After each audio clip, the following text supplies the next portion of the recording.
السلام علیکم۔ الفاتحہ۔ قال اللہ تعالی فی شان حبیبہ ان اللہ وملائکتہ یصلون علی النبی یا ایھا الذین آمنوا صلوا علیہ وسلموا تسلیما۔ اللہم صل علی سیدنا و شفیعنا و حبیبنا و مولانا محمد معدن الجود والکرم وعلى آلہ وبارک وسلم صلاۃ و سلام علیک یا رسول اللہ صلی اللہ تعالی علیہ وسلم۔ لا الہ الا اللہ محمد رسول اللہ صلی اللہ تعالی علیہ وسلم۔ الحمدللہ الحمدللہ رب العالمین،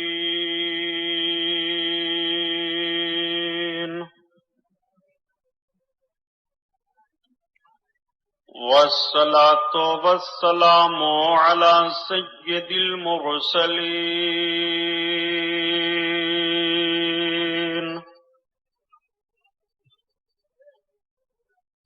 وعلی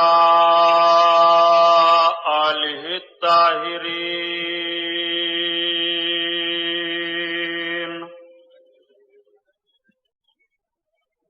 وصحابہ المطہرین،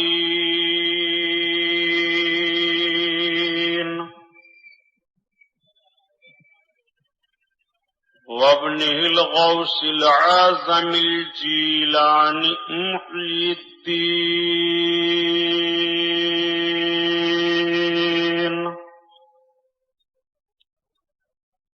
وأہل بیتہ اجمعین، اما بعد، اعوذ باللہ من الشیطان الرجیم، بسم اللہ الرحمن الرحیم۔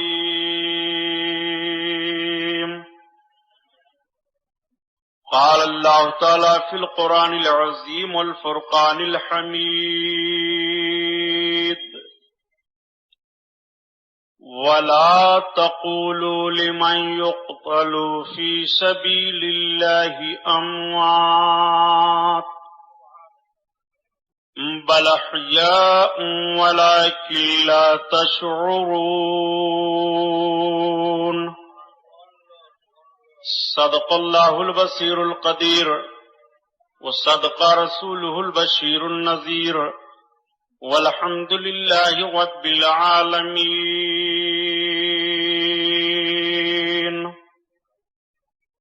لائق صد احترام علماء اہل سنت، قابل قدر سامعین حضرات، آئیے ہم اور آپ سب سے پہلے اپنے اور ساری کائنات کے مرکز عقیدت حضور رحمت للعالمین، شفیع المذنبین، رسول گرامی وقار، محبوب پروردگار، دونوں عالم کے مالک و مختار حضور محمد الرسول اللہ صلی اللہ تعالی علیہ وسلم کے دربار پرانوار میں درود شریف کا نذرانہ پیش فرمائیں۔ پڑھیے بلند آواز سے۔ اللہم صلی علی سیدنا و شفیعنا و حبیبنا و مولانا محمد معدن الجود والکرم وعلی آلہ وبارک وسلم صلاۃ و سلام علیک یا رسول اللہ صلی اللہ تعالی علیہ وسلم۔ پورا مجمع خیر و برکت کے لیے اور درود شریف پڑھ لیجیے۔ اللہم صلی علی سیدنا مولانا محمد معدن الجود والکرم وعلی آلہ وبارک وسلم صلاۃ و سلام علیک یا رسول اللہ صلی اللہ تعالی علیہ وسلم۔ حضرات، آج کا یہ نورانی جلسہ، یہ بزم نور جس میں ہم اور آپ شرکت کی سعادت حاصل کیے ہوئے ہیں، آج 10واں جلسہ ہے، عاشورہ کی رات ہے، صبح 10 محرم الحرام کی تاریخ ہے، یہ 10ویں رات ہے، 10واں بیان ہے۔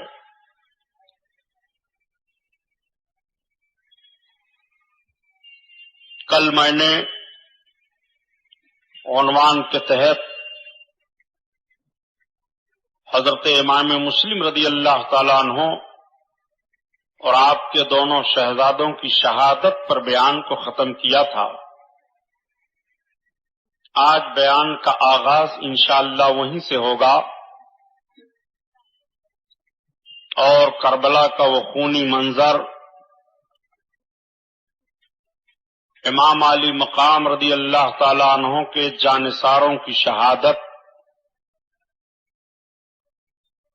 کربلا کی سرزمین سے امت محمدیہ کو ملنے والے پیغامات، انشاءاللہ تعالی ان ساری باتوں کو آپ سماعت فرمائیں گے، لیکن حسب معمول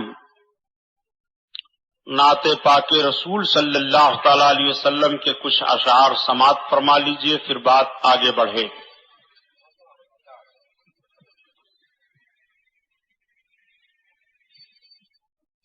جب مسجد نبوی کے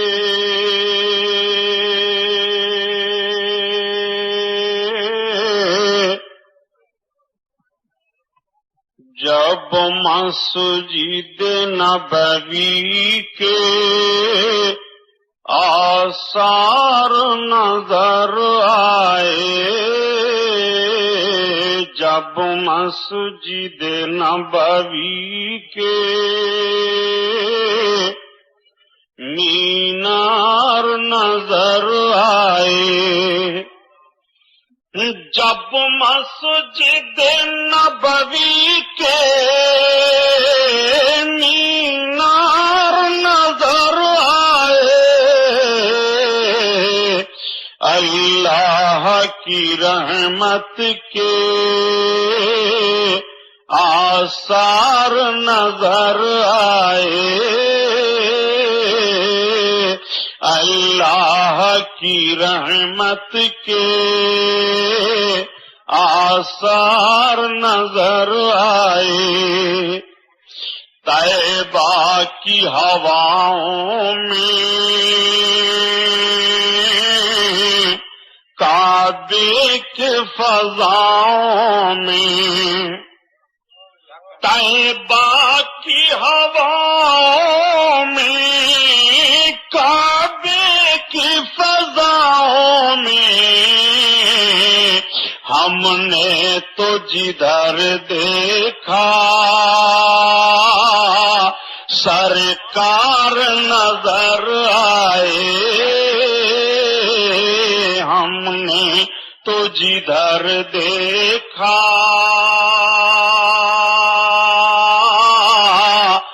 سرکار نظر آئے، ہم نے تو جدھر دیکھا،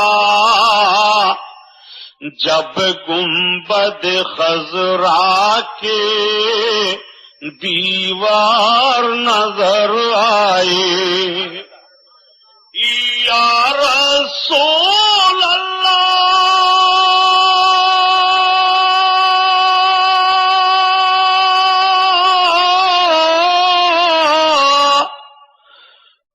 جب گنبد خضرا کے دیوار نظر آئے،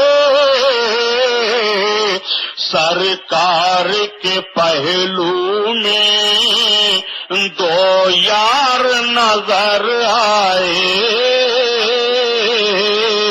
سرکار کے پہلو میں، سرکار کے پہلو میں دو یار نظر آئے، اللہ کی رحمت کے آثار نظر آئے، آثار نظر آئے۔ درود شریف۔ اللہم صلی علی سیدنا مولانا محمد معدن الجود والکرم وعلی آلہ بارک وسلم، صلاۃ و سلام علیک یا رسول اللہ صلی اللہ تعالی علیہ وسلم۔ قتل حسین اصل میں مرگ یزید ہے، قتل حسین اصل میں مرگ یزید ہے. اسلام زندہ ہوتا ہے ہر کربلا کے بعد. اسلام زندہ ہوتا ہے ہر کربلا کے بعد. اسلام کے دامن میں اس کے سوا کیا ہے؟ یک ضرب ید اللہ یک سجدہ شبیری.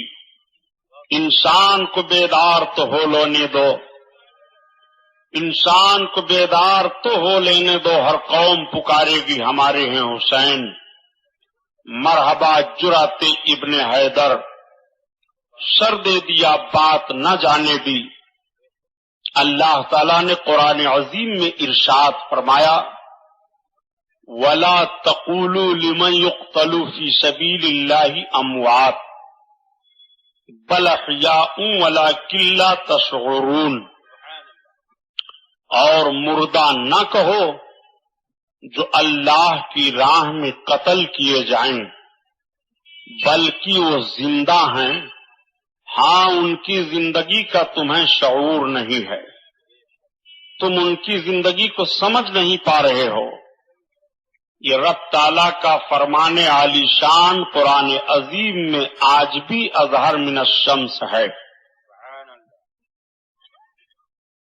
اب آپ سوچئے کہ حضرت امام حسین رضی اللہ تعالی عنہ سلطان الشہداء ہیں. سلطان الشہداء ہونے میں حضرت امام حسین رضی اللہ تعالی عنہ کو کہا جاتا ہے، اور سرکار کے چچا حضرت امیر حمزہ رضی اللہ تعالی عنہ کو بھی سلطان الشہداء کہا جاتا ہے. مگر دونوں کے جنگ میں فرق ہے. اللہ کے حبیب صلی اللہ تعالی علیہ وسلم کے چچا جب میدان احد میں شہید ہوئے تو مکمل کفر سے آپ کا ٹکرانا ہوا تھا. کربلا کی سرزمین پر امام علی مقام رضی اللہ تعالیٰ عنہ کی شہادت ہوئی تو بظاہر لوگ کلمہ پڑھ رہے تھے، قرآن کی تلاوت کر رہے تھے، کافی لوگ حج بھی کیے ہوئے تھے. وہ اسلام کے دامن سے اپنے آپ کو وابستہ بھی تسلیم کر رہے تھے. ایسی تلواریں کربلا میں چلی ہیں جن تلواروں کی چھاؤں میں امام حسین رضی اللہ تعالی عنہ کو شہادت کا درجہ ملا. حضرت امام مسلم رضی اللہ تعالی عنہ جب شہید ہوئے اور آپ کے دونوں بیٹوں کی شہادت ہو گئی، امام علی مقام رضی اللہ تعالی عنہ کو مکۃ المکرمہ کی سرزمین پر آپ کا خط پہنچ چکا تھا. حضرت امام مسلم کے خط کے پانے کے بعد آپ نے مکمل تیاری کا حکم دے دیا. اس وقت مکہ شریف میں تمام حجاج کرام آ رہے تھے. 8ویں ذی الحجہ کی تاریخ تھی. حضرت امام علی مقام نے مکۃ المکرمہ سے کوفہ کی طرف اپنے آپ کو جانے کا اعلان فرما دیا. آپ ذرا غور فرمائیے کہ ساری دنیا کے مومنین 8 ذی الحجہ کو مینا کے میدان میں جمع ہوتے ہیں، لیکن ساری دنیا کے مومنوں کا امام آج 8 تاریخ کو 8 ذی الحجہ کو مکۃ المکرمہ سے کوفہ کی طرف روانہ ہو رہے ہیں. 25 حج پیدل کرنے والے حضرت امام علی مقام آج نفلی حج کو چھوڑ کر کے کوفہ کی طرف جا رہے ہیں.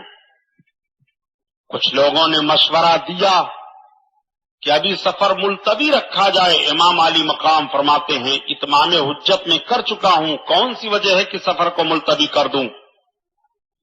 صحابہ کرام کی جماعت آ گئی، تابعین آ گئے، مکہ کے بڑے بڑے سربراہ لوگ آ گئے.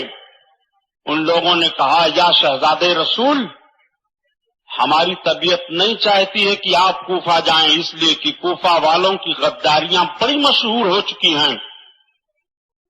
وہ آپ کے ساتھ وفاداری کا ثبوت وقت آنے پر دے ہی نہیں پائیں گے. ان کی سرشت میں غداری ہے، دنیا کو خریدنا ہے.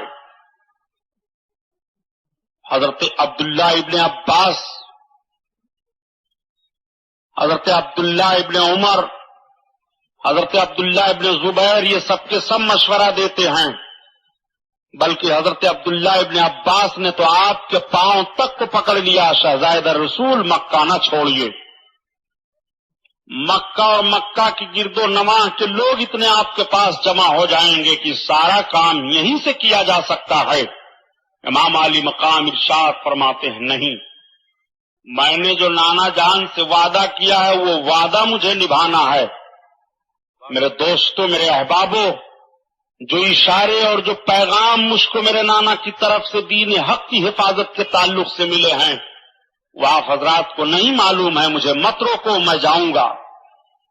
حضرت امام علی مقام رضی اللہ تعالیٰ عنہ مکمل تیاری کر لیتے ہیں۔ تب تک آپ تیاری ہی کر رہے تھے کہ آپ کے دونوں بھانجے آ کر کے مدینہ طیبہ سے پہنچ جاتے ہیں۔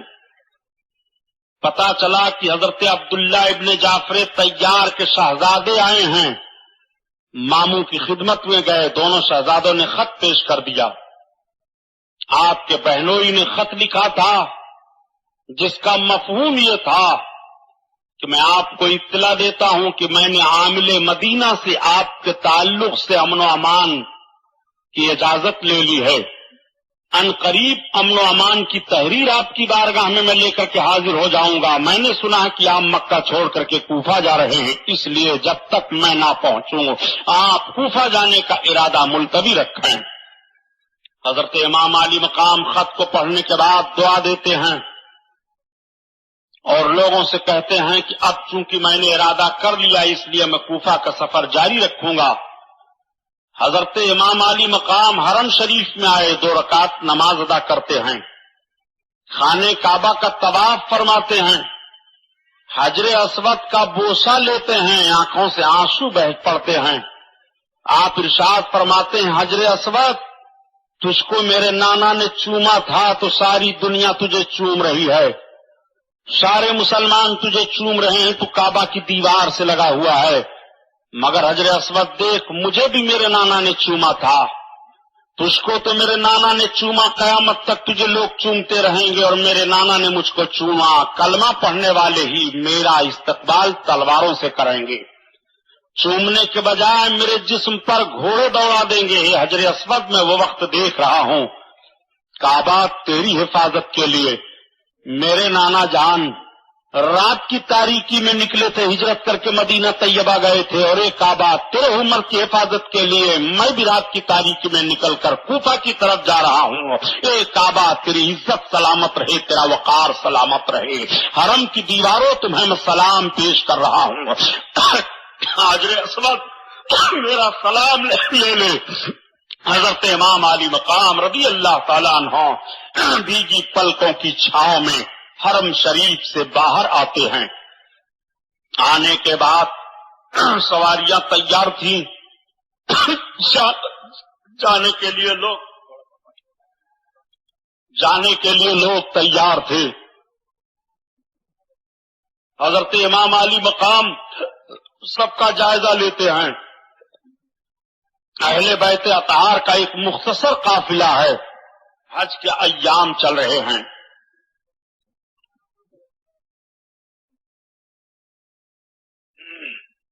لوگ کعبہ شریف کھچ کھچ کر کے چلے آ رہے ہیں۔ امام علی مقام رضی اللہ تعالیٰ عنہ کعبہ سے اپنے پورے قافلہ کو روانہ ہونے کے لیے حکم دے دیتے ہیں۔ مختصر قافلہ امام علی مقام کے ساتھ کوفہ کی طرف روانہ ہو جاتا ہے۔ جب تک حرم شریف کی دیواروں پر، حرم کے میناروں پر آپ کی نگاہ پڑتی ہے، آنکھوں سے آنسو جاری ہیں۔ امام علی مقام چلتے رہے۔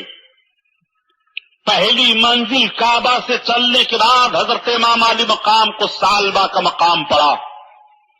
سالبہ کے مقام پر آپ ٹھہرے تو جو کوفہ میں ابن اشعث سے حضرت امام مسلم نے وعدہ لیا تھا کہ میرے بھائی کو خبر پہنچا دینا کہ کوفہ کی طرف نہ آئیں گے، اس خبر کو لے کر کے قاصد حضرت امام علی مقام کی بارگاہ میں مقام سالبہ میں پہنچ گیا۔ پوچھا لوگوں سے کہ امام علی مقام کا خیمہ کون ہے، کس خیمے میں آپ جلوہ افروز ہیں؟ بتایا گیا امام علی مقام کا خیمہ یہ ہے۔ حضرت امام علی مقام کی بارگاہ میں قاصد حاضر ہوا۔ حاضر ہونے کے بعد عرض کیا حضور میں آپ کے نام پیغام لے کر کے آیا ہوں۔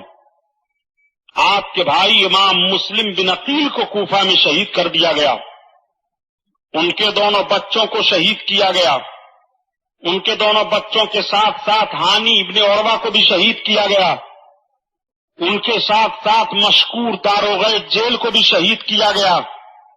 امام علی مقام کی آنکھیں بھیگ جاتی ہیں، آنکھوں تلے اندھیرا چھا جاتا ہے، آپ رونے لگتے ہیں، بڑی مشکل سے دل پر قابو پانے کے بعد کہتے ہیں صحیح کیا کوفہ والوں نے کہ اپنی وفاداری کے بجائے غداری کا ثبوت میرے پہنچنے سے پہلے پیش کر دیا۔ امام علی مقام کی آنکھیں بھیگی ہوئی ہیں، آنکھوں سے آنسو بہ رہے ہیں، کئی مرد اکٹھا ہو گئے، سارے لوگوں کے سامنے حضرت امام مسلم کی شہادت بیان کی جاتی ہے، اور آپ کے دونوں شہزادوں کی شہادت بیان کرنے کے بعد سب پھوٹ پھوٹ کر رونے لگتے ہیں، آنکھیں آنسو بہانے سے رک نہیں رہی ہیں۔ امام علی مقام قابو پانے کے بعد اب جب عورتوں کے پاس جاتے ہیں تو سامنے حضرت امام مسلم کی بچی پڑ گئی، امام علی مقام کی نگاہ پڑتی ہے کہ آنسو بہنے لگے، بچی کے سر پر دستے شفقت پھیرا، بیٹی پوچھ پڑتی ہے اے چچا جان، آج سے پہلے جب آپ ہم کو دیکھا کرتے تھے تو یہ نوعیت آپ کی نہیں ہوتی تھی، اس طرح سے آنکھوں سے آنسو نہیں بہ رہے تھے، اے چچا آج کیوں اس طرح سے آنکھوں سے آنسو بہ رہے ہیں؟ کوئی بات تو نہیں ہے، کوئی مصیبت تو ایسی نہیں آ گئی ہے؟ اتنا سننا تھا۔ امام علی مقام کی ہچکیاں بج جاتی ہیں، آنکھوں سے آنسو سامن بھادوں کی طرح برس رہے ہیں، دستے شفقت پھیرتے ہوئے فرماتے ہیں بیٹی تو یتیم ہو گئی ہے، بچی تیرے سر سے تیرے باپ کا سایہ اٹھ گیا ہے۔ اتنا سننا تھا، بچی چیخ پڑتی ہے، بے ہوش ہو کر کے گر پڑتی ہے۔ اس بچی کی ماں کا انتقال تو پہلے ہو گیا تھا، باپ کی شہادت کی جب خبر ملتی ہے تو بچی پوچھ پڑتی ہے اے چچا ہمارے دونوں بھائیوں کا حال کیا ہوا ہے؟ پتا چلا کہ تمہارے دونوں بھائیوں کو بھی بیٹی شہید کر دیا گیا۔ اتنا سننا تھا، اب بتاؤ اس بچی کا حال کیا ہوگا جس نے یہ سنا ہو میرے باپ کو دشمنوں نے شہید کیا، میرے بھائی کو دشمنوں نے مار دیا ہے، اس بچی کا حال کیا ہوگا؟ بچی تو بے ہوش ہو جاتی ہے۔ حضرت زینب رضی اللہ تعالی عنہا پڑھ کر کے بیٹی کو سنبھال لیتی ہیں، عورتوں کے آنسو بہنے لگتے ہیں، آنسو رک نہیں رہے ہیں۔ امام علی مقام نے تھوڑی دیر تک سوچا اور سوچنے کے بعد کہا اے میرے ساتھیوں، اب تو کوفہ والوں کی غداری کا علم ہو ہی چکا ہے، اب کوفہ والے ہمارا استقبال تلوار سے کریں گے، اب کوفہ والے ہمارا اختلاف ہر موڑ پر کریں گے، اب یہ نہیں ہوگا کہ تمہاری شاندار دعوتیں ہوں، اب یہ نہیں ہوگا کہ تمہارا استقبال ہو، تمہارے پیر دھو کر کے پیے جائیں، اب یہ نہیں ہوگا کہ تم کو محبت کی نگاہ سے دیکھا جائے۔ کوفہ والے بچ چکے ہیں، کوفہ والے تیر و تلوار کی بارش کریں گے بجائے نعرہ لگانے کے۔ اے میرے ساتھیوں، میں ایک رائے پیش کرتا ہوں کہ ابھی غنیمت ہے، ابھی چند قدم ہم چلے ہیں، جتنے لوگ ہیں سب واپس ہو جائیں، یہ رائے کر لی جائے کہ کیا کیا جائے۔ اتنا سننا تھا کہ حضرت مسلم بن عقیل کے بھائی کھڑے ہوتے ہیں اور کہتے ہیں اے شہزادے رسول، ہمارے بھائی کو کوفہ میں شہید کیا گیا ہے، ہم بدلہ لینے کے لیے ضرور وہاں تک جائیں گے، چاہے ہمیں اپنے جان کی بازی لگا دینی پڑے۔ ایک بھائی اور تھے، وہ بھی اٹھ کر کے کھڑے ہو گئے، انہوں نے کہا اے شہزادے رسول، یہ ہم سے برداشت نہیں ہو سکتا ہے، میرے بھائی پر ان لوگوں نے ظلم کیا ہے کہ ہم انہیں چھوڑ دیں، اس لیے ضرور ہم ان کا بدلہ لیں گے۔ حضرت امام مسلم کے بھائیوں کے ایثار و قربانی کو سن کر امام علی مقام نے فرمایا میں تمہارے لیے تیار ہوں، مگر اور دوسرے لوگوں کو میں بتانا چاہتا ہوں کہ وہ چھوڑ کر کے میرا ساتھ چلے جائیں، اب ان کا بڑا معاملہ ہوگا۔ گمبھیر کوفہ کی سرزمین پر تو کچھ بدو بھی شامل ہو گئے تھے امام علی مقام کے ساتھ، وہ لوگ صرف اس بنیاد پر شامل ہوئے تھے کہ ہم امام کے ساتھ چل رہے ہیں، ہماری عزت بڑھ جائے گی، ہم امام کے ساتھ چل رہے ہیں، ہمارا وقار بڑھتا رہے گا، ہم امام کے ساتھ چل رہے ہیں، ہمیں کھانے کے لیے اچھی اچھی چیزیں ملیں گی۔ لیکن جب مصیبتوں کا پیغام ان لوگوں نے سنا اور پریشانیوں کا معاملہ سامنے آیا، امام مسلم کی شہادت کی خبر ملتی ہے تو وہ واپس ہونے لگے، یکا دکا کر کے چلے جاتے ہیں۔ وہی لوگ رہ گئے جو مکہ سے چلے تھے، وہی لوگ رہ گئے جو مدینہ سے چلے تھے، وہی لوگ رہ گئے جو جانے سارانے امام حسین ہیں، وہی لوگ آپ کے ساتھ بچتے ہیں۔ 72 نفوس قدسیہ کا یہ قافلہ موجود ہے۔ امام علی مقام سالبہ سے روانہ ہوتے ہیں، بہت ہی کشاں قدم آگے بڑھتے چلے جا رہے ہیں، طبیعت تو بوجھل ہے مگر کوئی کشش رسی سے جو کھینچے لیے چلی جا رہی ہے، کوئی معاملہ ہے جو آپ آگے بڑھتے چلے جا رہے ہیں، کوئی ماحول ہے جس کی بنیاد پر قدم آگے بڑھتے چلے جا رہے ہیں۔ امام علی مقام ایک اشرف مقام پڑا، وہاں پر پہنچے، اور جب امام علی مقام وہاں پر پہنچتے ہیں تو آپ کو اطلاع مل جاتی ہے امام علی مقام رضی اللہ تعالیٰ عنہ کو کہ کربلا کے کوفہ کے مقام پر امام مسلم کے ساتھ غداری کی گئی ہے، وہاں بھی یہی اطلاع ملتی ہے۔ اشرف مقام پر پہنچے تو آپ کو ایسا لگا کہ جیسے کچھ لوگ ہماری طرف آتے دکھائی دے رہے ہوں، لیکن کسی نے کہا نہیں، وہ شاید کھجوروں کے درخت دکھائی دے رہے ہیں۔ بتانے والے نے بتایا نہیں، اس راستے پر کھجوروں کے درخت نہیں ہیں، وہ کچھ سوار لگ رہے ہیں جو ہماری طرف بھاگتے چلے آ رہے ہیں۔ اب دیکھتے دیکھتے یقین ہو گیا کہ واقعی کچھ سوار چلے آ رہے ہیں۔ آپ نے فرمایا یہ بتاؤ کوئی ایسا راستہ ہے کہ جو ان سواروں سے الگ ہو کر کے چلا جائے؟ راستہ جاننے والے ایک صاحب اس میں موجود تھے، انہوں نے کہا یا شہزادے رسول، پہاڑ کی اس طرف سے چلا جائے تو وہاں پانی کا چشمہ بھی موجود ہے، ہم وہاں ٹھہر بھی سکتے ہیں اور ان سواروں سے پوشیدہ بھی ہو سکتے ہیں۔ چنانچہ راستہ بدل دیا گیا۔ حضرت امام حسین اپنے قافلے کی سواریوں کو تیز بڑھا دیتے ہیں، اور جب جا کر کے اس پہاڑ کے پیچھے پہنچے تو اس کو کوہ ذو حشم کہا جاتا ہے۔ وہاں میدان میں آپ نے اپنے خیموں کو لگانے کے لیے حکم دے دیا۔ پانی کا بڑا میٹھا چشمہ تھا، اس پر امام علی مقام کے ساتھیوں نے قبضہ کر لیا۔ امام علی مقام کے سارے ساتھی ٹھہر گئے، خیمے لگا دیے جاتے ہیں، پانی کے چشمے پر قبضہ ہو جاتا ہے۔ وہ جو سواروں کا جتھا دیکھا گیا تھا، وہ سواروں کا جتھا بھی پیچھے سے آ کر کے پہنچ جاتا ہے۔ اس سواروں کے جتھے کا سردار حر ابن یزید ریاحی تھا، جو 1000 لشکر لے کر کے آیا تھا، اس کے لشکری بھی قریب میں ٹھہر جاتے ہیں۔ امام علی مقام نے وضو کیا، اور وضو کرنے کے بعد ظہر کی نماز پڑھنے کی تیاری ہو رہی ہے کہ تب تک حر ابن یزید ریاحی پہنچ جاتا ہے۔ اس نے کہا میں حر ابن یزید ریاحی ہوں، میں سرکار سے ملنا چاہتا ہوں۔ حضرت امام علی مقام نے اس کو بازیابی کی اجازت دے دی۔ وہ آپ کی بارگاہ میں آیا، قدم کا بوسہ لیا، سلام عرض کیا۔ امام علی مقام فرماتے ہیں تم کون ہو، کہاں آئے ہو، کس لیے آئے ہو؟ حر ابن یزید ریاحی نے کہا اے شہزادے رسول، ہم ابن زیاد کے فوجی ہیں، مجھے سپہ سالار بنا کر کے بھیجا گیا ہے، میں آپ کو گرفتار کرنے کے لیے آیا ہوں۔ اتنا سننا تھا۔ امام علی مقام فرماتے ہیں حر تجھے ہوش ہے کہ نہیں ہے؟ حر نے عرض کیا شہزادے رسول مجھے ہوش ہے، مگر مجھ کو حکومت نے بھیجا ہے۔ آپ ارشاد فرماتے ہیں حر کیا تو مجھے گرفتار کر سکتا ہے؟ حر خاموش ہو گئے۔ امام علی مقام فرماتے ہیں حر مجھے تو گرفتار نہیں کر سکتا ہے۔ امام علی مقام کے فرمانے پر حر نے کہا یا شہزادے رسول میں آپ کو جانے بھی نہیں دوں گا۔ آقا کریم کے شہزادے امام حسین فرماتے ہیں اچھا حر وضو کر، اور نماز کی تیاری ہو رہی ہے، نماز ادا کر لے۔ حر نے بھی وضو کیا۔ آقا کریم صلی اللہ علیہ وسلم کے نمازے کے تعلق سے جب یہ کہا جاتا ہے کہ کربلا کے میدان میں پانی بند کر دیا گیا تھا، امام حسین مجبور تھے۔ نادان دیکھ امام حسین کس طرح سے حر ابن یزید ریاحی کے 1000 لشکریوں کو پانی کی اجازت دے رہے ہیں۔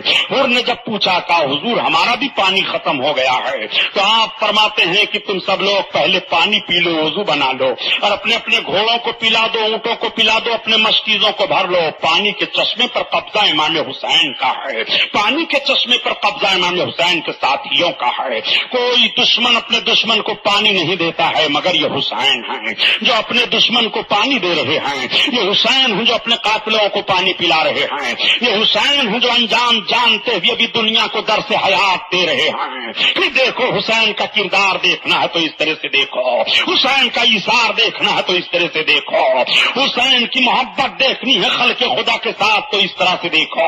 امام علی مقام رضی اللہ تعالیٰ عنہ اجازت دے دیتے ہیں۔ حر کے ساتھیوں نے وضو کیا، اور وضو کرنے کے بعد جب نماز کی تیاری ہو گئی تو امام علی مقام فرماتے ہیں اے حر یہ بتا تو میرے ساتھ نماز پڑھے گا کہ اپنے فوج کی امامت تو کرے گا؟ حر نے کہا اے شہزادے رسول آپ جیسا امام کون ہوگا؟ آپ امام عالم ہیں شہزادے رسول، آپ امام برحق ہیں، آپ کے ہوتے ہوئے میں دوسرے کی اقتدا میں نماز پڑھوں یا میں امام بنوں یہ ہو نہیں سکتا ہے، میں آپ کے پیچھے نماز پڑھوں گا۔ 1000 لشکری حر کے ساتھ تھا، امام علی مقام کے پیچھے نماز ادا کر رہے ہیں۔ میں پوچھنا چاہتا ہوں یہ مسلمانوں بتاؤ اہل عرفان اس نماز کا کیا نام دیں گے؟ 1000 لشکری نماز ادا کر رہے ہیں امام کے پیچھے، امام علی مقام نماز ادا کھڑے ہوتے ہیں تو خطبہ دیتے ہیں اور ارشاد فرماتے ہیں اے خدا کے بندو مجھ سے ڈرو اور میرے حق کو پہچانو۔ کیا بتاؤ اس وقت دنیا میں کسی نبی کا کوئی نواسا موجود ہے میرے علاوہ؟ کیا بتاؤ کوئی ایسا ہے کہ جس کی ماں نبی کی بیٹی ہو؟ کیا بتاؤ کوئی ایسا ہے جس کا باپ نبی کا داماد ہو؟ میں علی کا شہزادہ ہوں، میں فاطمہ کا بیٹا ہوں، میں رسول کونین کا نواسا ہوں۔ تم میرے حق کو پہچانو۔ کون نہیں میرے حق کو جانتا ہے؟ اس لیے تم سب لوگ، ایسی میری مرضی نہیں ہے کہ قیامت میں جب اپنے رب سے ملو تو میرے خون سے تمہارے ہاتھ رنگین ہو، نہیں، بلکہ میری مرضی تو یہ ہے کہ جب قیامت کا میدان میں تم اپنے رب سے ملو تو تمہارے دلوں میں اہل بیت اطہار کی محبت ہو، تمہارے دلوں میں اہل بیت اطہار کا وقار ہو۔ اے لوگو، اس انداز سے تم قیامت کے میدان میں اپنے رب کے حضور پیش ہو تاکہ تمہیں نجات کا پروانہ مل جائے، تاکہ تمہارے لیے بخشش کا ذریعہ ہو جائے۔ میرے حق کو پہچانو۔ امام عالی مقام تقریر فرماتے ہیں، تقریر فرمانے کے بعد فرماتے ہیں حر بتا اب تیرا ارادہ کیا ہے؟ حر نے کہا اے شہزادے رسول، ہم نے اپنے ارادے کی وضاحت کر دی ہے، میں حکومت کی طرف سے مجبور ہوں، میں آپ کو قطعاً نہیں جانے دوں گا۔ امام علی مقام فرماتے ہیں حر تیری ماں تجھ پر روئے۔ حر نے کہا اے شہزادے رسول، اگر عرب کے کسی بھی شہسوار نے یہ جملہ کہا ہوتا تو میں بتاتا کہ میں کون ہوں، لیکن اے شہزادے رسول آپ نے کہا نام بھی نہیں لے سکتا ہوں ادب کی بنیاد پر۔ شہزادے رسول، آپ کی ماں خاتون جنت ہے شہزادے رسول، آپ کے ماں کا وقار کون نہیں جانتا ہے؟ نبی کی شہزادی ہیں۔ حضرت امام علی مقام فرماتے ہیں تو خود سوچ کہ میں ان کا بیٹا ہوں۔ حر نے تھوڑی دیر سوچا اور سوچنے کے بعد کہا یا شہزادے رسول، میری سمجھ میں ایک بات آئی ہے۔ کہا کون سی بات؟ کہا دیکھیے ابن زیاد نے اپنے تمام جاسوسوں کو پھیلا دیا ہے، وہ قدم قدم پر ہماری رپورٹ رکھ رہے ہیں، اس لیے ہمارا ارادہ تو یہ ہے کہ دن کے اجالے میں آپ ہمارے ساتھ راستہ چلیے اور جب رات کی تاریکی آئے تو آپ اپنے ساتھیوں کو لے کر کے دور اپنا خیمہ لگا لیں، اور جب رات بڑھ جائے ہمارے سپاہی سو جائیں تو آپ اٹھ کر کے جدھر آپ کی مرضی ہو آپ چلے جائیے۔ جب پوچھے گا ابن زیاد یا یزید یا اس کے تمام حوالی موالی تو میں کہہ دوں گا جو ان کے ساتھ بانوان اسلام تھی، ان کے ساتھ سیدانیاں تھی، اس لیے انہوں نے ہم سے دور ہٹ کر کے خیمہ لگایا تھا، میرے لیے بہانہ کا ایک موقع مل جائے گا۔ امام علی مقام نے تھوڑی دیر تک غور و فکر کیا، کہا ٹھیک ہے حر، تیری رائے مجھے یہ منظور ہے۔ حضرت امام علی مقام حر کے ساتھ میں رات بھر دن بھر چلتے رہے اور شام کو پڑاؤ ہوا۔ حضرت امام علی مقام رضی اللہ تعالیٰ عنہ ٹھہرے مقام ایک جنادین مقام پڑتا ہے، اس مقام پر حضرت امام علی مقام ٹھہر گئے جو بالکل کربلا سے قریب تھا۔ وہ مقام امام علی مقام عزیب الجنان جنادین کے پاس جب ٹھہرتے ہیں اور وہاں پر رات گزارنے کا معاملہ آتا ہے تو ابن زیاد کا قاصد خط لے کر کے پہنچ گیا حر کے پاس۔ حر نے اس خط کو دیکھا، اس خط کا یہ مضمون تھا کہ حر اگر تمہیں حسین ابن علی کہیں مل جائیں تو ان کے ساتھ رعایت کرنے کی ضرورت نہیں ہے، حسین ابن علی تمہیں ملیں تو ان کو جلدی سے جلدی ابن زیاد کے پاس پیش کرو، سختی کرنے پر تشدد کرو، بہرحال ان کو گھیرے میں لے لو، کسی طرف سے جانے نہ پائیں، اور بھی دوسرے راستوں سے ناکہ بندی کر دی گئی ہے۔ حر اس خط کو لے کر کے امام علی مقام کی بارگاہ میں آئے، عرض کرتے ہیں حضور یہ ابھی قاصد خط لے کر کے آیا ہے کوفہ سے۔ آپ نے خط کو دیکھا، خط کو پڑھنے کے بعد حر کو واپس کر دیا۔ کہا حر تیرا ارادہ پھر کیا ہے؟ حر نے عرض کیا حضور جو میں نے ارادہ کر لیا وہ کر لیا ہے، میں نے عرض کر دیا آپ سے کہ آپ رات کی تاریکی میں نکل جائیں، میں جواب دے لوں گا ابن زیاد کو، یہ میری پوری ذمہ داری ہے۔ اب آپ ذرا ملاحظہ فرمائیے، حضرت امام علی مقام نے اپنا خیمہ دور لگایا، حر کا خیمہ دور تھا۔ رات کی جب تاریکی بڑھی امام علی مقام نے اندازہ لگایا یہ سب کے سب سو گئے ہیں، تو اپنے سارے ساتھیوں کو جگاتے ہیں، راستہ بدل دو، چلو نکل چلو۔ سارے لوگ راستہ بدل کر کے نکل رہے ہیں، قدم چلتے رہے۔ جب چاند کی چاندنی پھیل گئی اور مکمل اجالا اعلیٰ میدان میں پھیلا۔ امام علی مقام رضی اللہ تعالیٰ عنہ ایک گاؤں سے گزر رہے ہیں، کسی سے ملاقات ہوئی گی، پوچھ لیا کہ یہ کون سا گاؤں ہے۔ بتانے والے نے بتا دیا کہ اس گاؤں کا نام اور اس میدان کا نام میدان نینوا ہے۔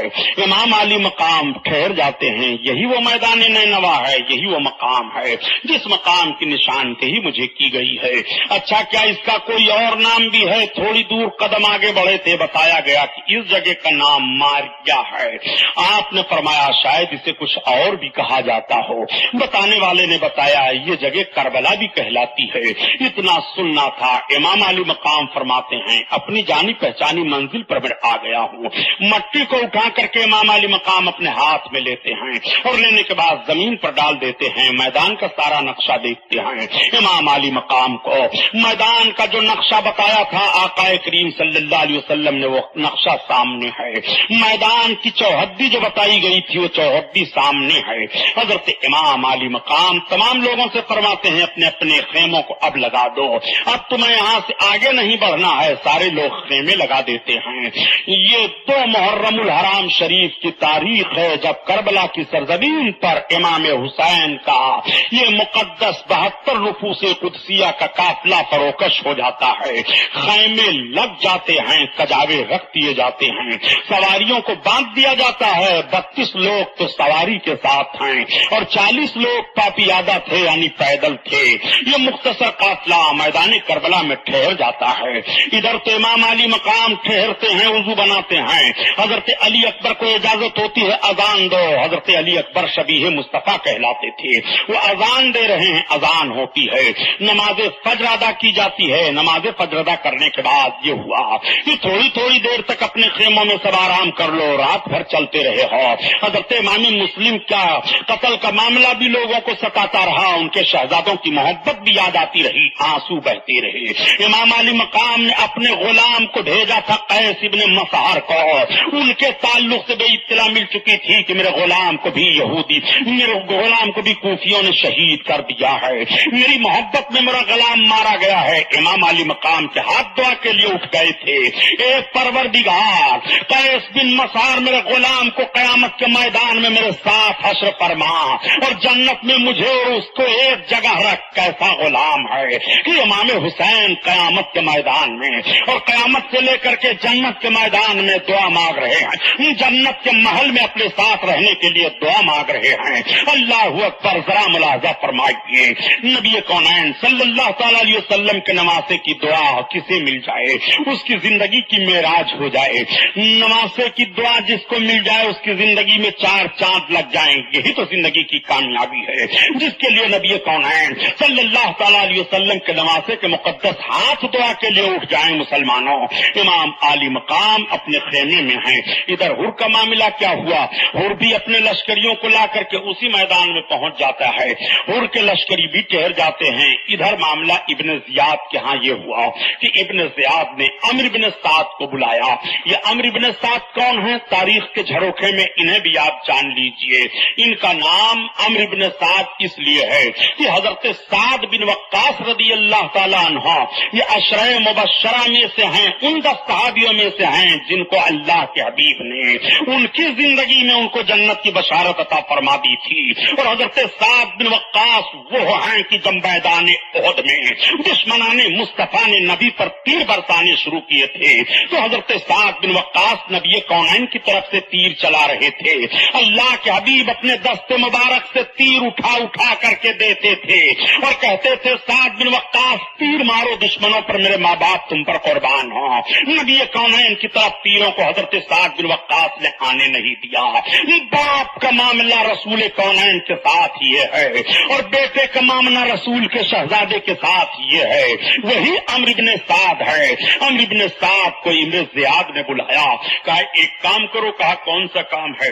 کہا تم جو اپنی 22,000 لشکر لے کر کے تیار ہو کفار سے لڑنے کے لیے، ویلم کے کافروں سے لڑنے کے لیے یہ جا رہے تھے، تم ایک کام کرو کہ اپنے لشکر کا رخ موڑ دو۔ کہا کدھر موڑ دیں؟ کہا کربلا کی طرف چلے جاؤ۔ پتہ یہ چلا ہے کہ حسین ابن علی میدان نینوا میں پہنچ چکے ہیں، انہیں تو بہت روکا گیا تھا لیکن وہ میدان نینوا میں یزید کی بغاوت کرتے ہوئے پہنچ گئے ہیں، اس لیے جاؤ پہلے ان کا کام تمام کر دو، اس کے بعد پھر تم ان کافروں سے لڑنے کے لیے جاؤ۔ ان کافروں سے لڑنے کے انعام میں اور فتح پانے کی بنیاد پر رائے کی حکومت کی ذمہ داری اور کاغذات عمرو بن سعد کو سونپ دیے گئے تھے. عمرو بن سعد وہ کاغذ لیے ہوئے تھا. عمرو بن سعد نے کہا ابن زیاد سے کہ ایسا ہے کہ مجھے وہاں نہ بھیجا جائے, میں جانے کے لیے تیار نہیں ہوں, یہ کام مجھ سے نہیں ہو پائے گا, وہ نواسے رسول ہیں. کہا تو پھر تم ایسا کرو کہ وہ پروانہ ہم کو دے دو, وہ کاغذ ہمیں دو جو تمہیں رائے کی حکومت ملنے کے لیے وعدہ کیا گیا ہے. عمرو بن سعد نے کہا یہ تو بڑا مشکل کام ہے, یہی فرق سمجھ لو مسلمانوں, ایک طرف دین ہے دوسری طرف دنیا ہے. لوگ کربلا کے میدان میں کہتے ہیں کہ لڑائی کیسی ہوئی تھی, میں عرض کرتا چلوں دین اور دنیا کی لڑائی کربلا کے میدان میں ہے. شریعت و طبیعت کی جنگ کربلا کے میدان میں ہے, نفس مطمئنہ اور نفس امارہ کی جنگ کربلا کے میدان میں ہے.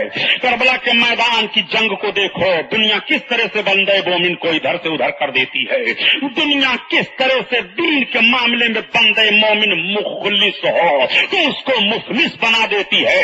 اگر وہ اپنے نفس پر کنٹرول نہیں کر پاتا ہے تو دنیا کس طرح سے اسے تباہ و برباد کر دیتی ہے. کربلا کے میدان میں عمرو بن سعد نے تلوار اٹھائی تھی, نماز رسول کو نماز رسول سمجھ کر کے نہیں, معاذ اللہ یہ سمجھ کر کے نہیں مارا تھا یہ زیادہ عابد و زاہد ہیں, یہ سمجھ کر کے تیر نہیں برسایا تھا نماز رسول ہیں, یہ سمجھ کر کے تیر نہیں برسایا تھا شہزادے رسول ہیں, نہیں, بلکہ صرف امام حسین کی طرح یزیدیوں کے فوجیوں کے تیر جو آ رہے تھے دنیا حاصل کرنے کے لیے. حسین کو قتل کر دو ہمیں حکومت مل جائے گی, حسین کو قتل کرو ہماری دنیا وسیع ہو جائے گی, حسین کے اوپر تیر بساؤ ہمیں حکومت میں اقتدار حاصل ہو جائے گا. یہ دنیا ہے جو تباہ و برباد کر رہی ہے. اللہ کے حبیب اسی لیے ارشاد فرماتے ہیں کہ جب سے رب تعالیٰ نے دنیا کو پیدا کیا ہے دنیا کی طرف رب نے نظر رحمت نہیں کی ہے. یہ دنیا وہ ہے پیارے, اسی لیے تو اعلیٰ حضرت عظیم البرکت فرماتے ہیں اے اللہ کے بندو, رضا نفس دشمن ہے دم میں نیانا, رضا نفس دشمن ہے دم میں نیانا, اور کہاں تو نے دیکھے ہیں چندرانے والے, چندرانے والے. نعرہ تکبیر, نعرہ رسالت, مذہب اسلام, مسلک اعلی حضرت علامہ سبحانی صاحب قبلہ. سبحان اللہ, سبحان اللہ. ایک بات میں عرض کر دوں پیارے, تاکہ تقریر بھی ہوتی رہے تحریک بھی چلتی رہے. سبحان اللہ. درود شریف پڑھو تو بات آگے بڑھے. صلی اللہ علیہ نبی وآلہ صلی اللہ تعالی علیہ وسلم. صلاۃ و سلام علیک یا حبیب اللہ صلی اللہ تعالی علیہ وسلم. آج یہ عاشورہ کی رات ہے. اس رات میں امام عالی مقام کا ذکر آپ سن رہے ہو, بڑے خوش نصیب ہو پیارے. اپنے نفس کو کنٹرول میں رکھو, نفس امارہ کو مارو. دین اور دنیا کا معاملہ آپ اپنی نگاہوں کے سامنے رکھو. ابھی میں پوری وضاحت کے بعد عرض کروں گا تو انشاءاللہ داستان امام حسین سننے کے بعد آپ کی آنکھیں بھیگ جائیں گی. امام عالی مقام کی شہادت کا معاملہ کوئی افسانہ نہیں ہے, لیکن جو میں نے تحریک کے تعلق سے عرض کیا ہے, سنی جامع مسجد کے تمام ٹرسٹیان و ارکان, خصوصاً عالی جناب صدر عبد المجید صاحب, شیخ محمد ایوب صاحب, محمد علی صاحب, اشتیاق صاحب, جملہ حضرات, میں اور سب کے نام نہیں جانتا, آپ سب حضرات قابل مبارکباد ہو. الحمدللہ میرے دارالعلوم کا کام ہو رہا ہے. میں نے ایک روز یوں ہی آپ سے عرض کیا تھا, لیکن وہ عرض کرنا نہ عرض کرنے کے برابر ہوا. امام علی مقام کے نام پر اتنے شہدائی بیٹھے ہوئے ہیں, اس میں معاذ اللہ اگر کہا جائے کوئی امام حسین کا دشمن ہے تو کوئی ہاتھ اٹھائے گا؟ ارے یار, چاہے شرابی ہو وہ بھی نہیں کہے گا معاذ اللہ میں امام حسین کا دشمن ہوں. قطعاً نہیں, اس کی آنکھیں بھی داستان حسین سننے کے بعد بھیگ جاتی ہیں, وہ بھی اپنے گناہوں پر نادم ہو جاتا ہے.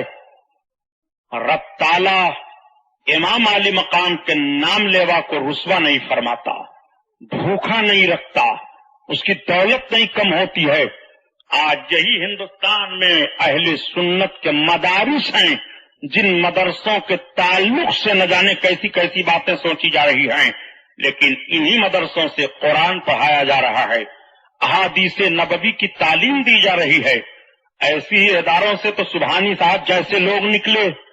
اگر یہ عربیہ مدارس نہ ہوتے تو علماء آپ کہاں سے پاتے؟ ذکر حسین سننے کا مزہ آپ کو کہاں سے ملتا؟ امام حسین کی طرف دل لگانے کی داستان آپ کے سامنے کیسے پیش کی جاتی؟ اس بنیاد پر میں عرض کروں گا کہ ٹوکن لے کر کے آپ حضرات کے پاس پہنچیں گے شکیل صاحب، غلام مصطفیٰ صاحب، خلیل صاحب اور ہمارے توقیر بھائی صاحب، جمال صاحب اور دوسرے افراد میں کن کا نام لوں، یہ سب لوگ مدرسے کا ٹوکن لے کر کے پہنچیں گے۔ آپ حضرات ٹوکن لے لیں، اور جنہیں نہ ٹوکن لینا ہوگا وہ 10، 5، 15 سے بھی مدد کرنا چاہیں گے، امام علی مقام کے نام پر دے دیں گے۔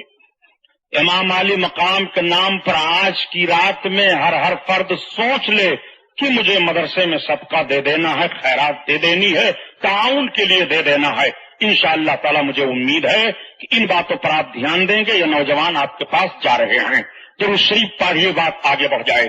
اللہم صلی علی سیدنا مولانا محمد معدن الجود والکرم وعلی آلہ وبارک وسلم، صلاۃ و سلام علیک یا رسول اللہ صلی اللہ علیہ وسلم۔ میں عرض کر رہا تھا، اس میرے عرض کو آپ سنتے چلیں۔ حضرت امام علی مقام رضی اللہ تعالیٰ عنہ کربلا کے میدان میں ہیں۔ عمرو ابن سعد نے ابن زیاد سے کہا، اچھا ایک کام کرو، تم مجھے آج رات بھر سوچنے کا موقع دے دو۔ کہا آج رات بھر سوچنے کا موقع، ٹھیک ہے، تمہیں آج رات بھر سوچنے کا موقع دیا جاتا ہے۔ عمرو ابن سعد چلا گیا، جب سوتا ہے تو سوچنے لگتا ہے کہ سویرے سویرے امام علی مقام کے مقابلے میں جاؤں تو سزا ہوگی جہنم کی، اور مقابلے میں نہیں جاتا ہوں تو رائے کی گورنری چھوٹ رہی ہے، اگر ان کے مقابلے میں جاتا ہوں تو دین تو ملے گا مگر دنیا چلی جائے گی، اور ان کے مقابلے میں جاتا ہوں تو دین برباد ہوگا، دنیا مل جائے گی۔ آخر اس کا نفس امارہ غالب آ گیا، رحمانی طاقت اسے بتا رہی ہے دین اختیار کر لے، دنیا چھوڑ دے، امام حسین کی محبت اختیار کر لے، حکومت کی لالچ چھوڑ دے، لیکن شیطانی وسوسہ اس پر غالب آ جاتا ہے، اور عمرو بن سعد نے فیصلہ کر لیا کہ حکومت ملنے میں آنکھوں کی ٹھنڈک ہے، حکومت ملنے میں لیے دنیا کی میں بہار ہی بہار ہے، اس لیے چلو حسین ابن علی کے مقابلے میں چلوں گا۔ رات گزر گئی، جب ابن زیاد کے سامنے یہ پیش ہوا تو ابن زیاد نے کہا کیا سوچا تم نے؟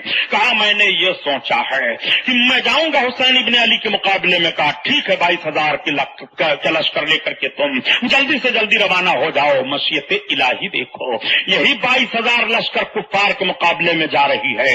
یہ کفار کے مقابلے میں جہاد کرتے تو شہادت کا درجہ ملتا، کفاروں کے مقابلے میں ان کی تلواریں چلتی تو بے گناہ یہ تھے، کفاروں کے مقابلے میں تلواریں چلتی تو ان کے لیے شہادت کا جوڑا ہو جاتا، نجات کا پروانہ مل جاتا۔ مگر مسلمانوں، مشیت الہی ملاحظہ کرو اور دیکھو کہ جو مکمل کفاروں سے ٹکرانے جا رہے تھے مکمل اسلام سے ٹکرا گئے، جن کی تلواریں کافروں کے گردن پر چلنے والی تھی وہ مکمل مومنوں کی گردنوں پر چل گئی۔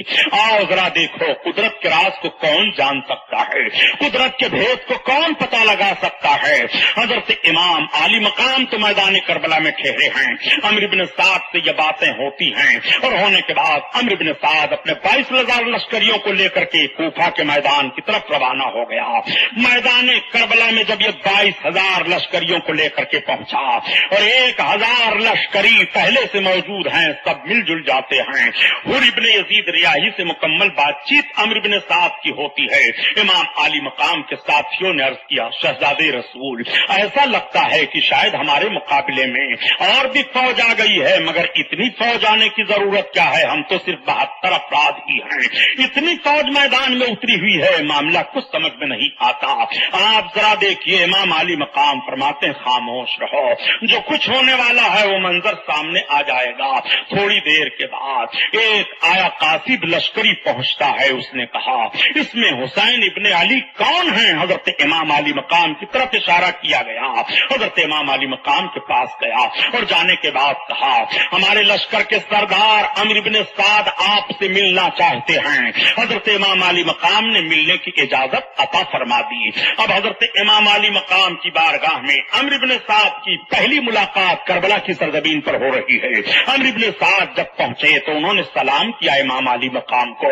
امام علی مقام کے سامنے کھڑے ہو گئے۔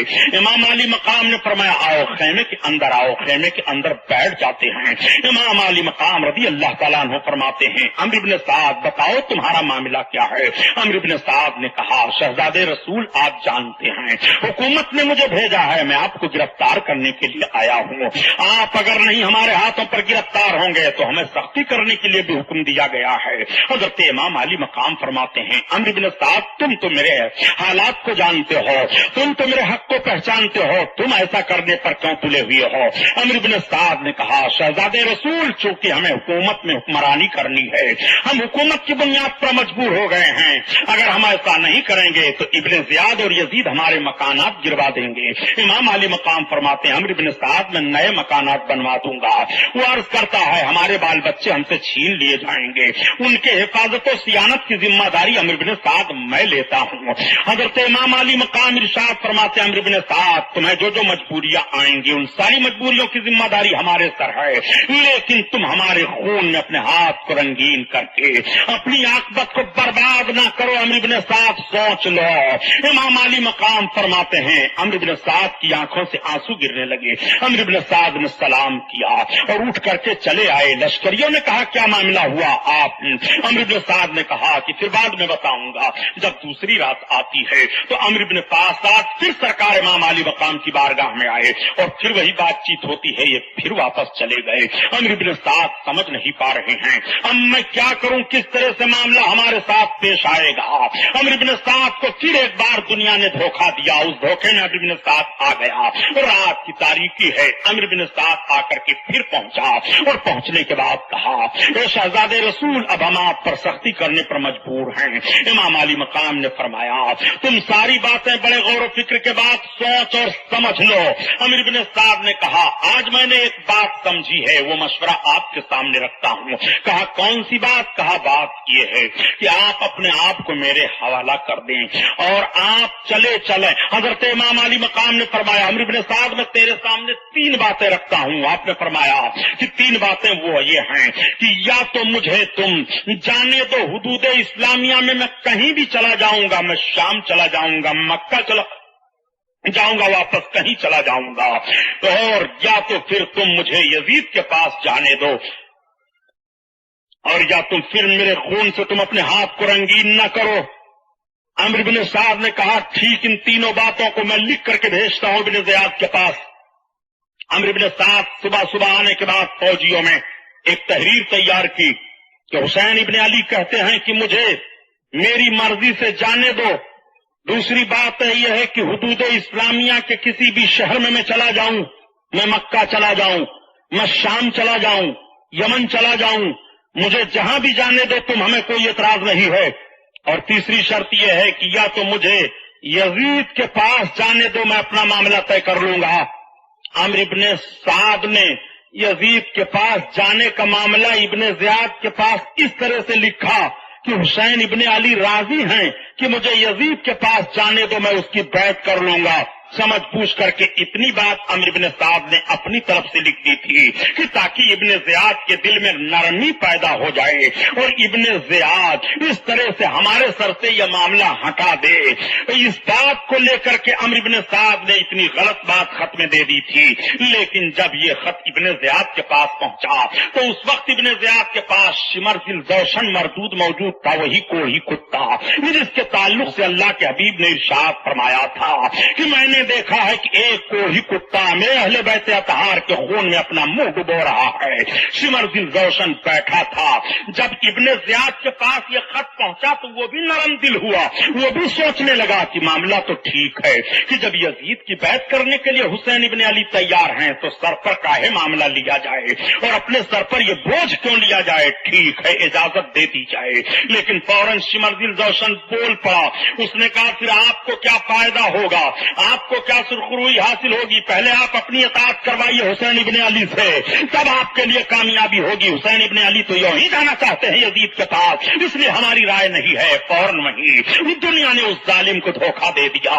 اس نے کہا ٹھیک ہے پھر کیا کیا جائے؟ شمر نے کہا یہ بھی میں نے سنا ہے کہ آج 3 رات سے مسلسل امیر ابن سعد حسین ابن علی سے کربلا کے میدان میں رات کے وقت جا کر کے مل رہا ہے اور ساز و باز کر لیا ہے، اس لیے خطرہ ہے۔ ابن زیاد نے کہا تو شمر میں تمہیں پوری ذمہ داری دیتا ہوں کہ جا کر کے کہہ دو امیر ابن سعد سے کہ جلدی جلدی اپنا کام تمام کرے، اگر کام تمام نہیں کرتا ہے تو وہ رائے کا کاغذ جو حکومت بننے کے لیے اس کو دے دیا گیا ہے وہ کاغذ واپس کر دے اور اس کی پوری ذمہ داری تم لے لو۔ شمر مردود یہ خط لے کر کے کربلا کے میدان میں پہنچ گیا، امیر ابن سعد کو دیا۔ امیر ابن سعد لو یہ خط تمہارے نام میں لے کر کے آیا ہوں۔ امیر ابن سعد نے جب خط کو پڑھا تو اب امیر ابن سعد کے ساتھ ایک ہی معاملہ رہ گیا تھا، یا تو وہ رائے کی حکومت کی لالچ چھوڑ دیں اور یا تو امام حسین پر تیر چلائیں، اپنے لشکریوں کو امام حسین پر چڑھنے کے لیے للکاریں اور اجازت دیں۔ امیر ابن سعد نے ایک رات اپنے لشکریوں سے پوچھا تھا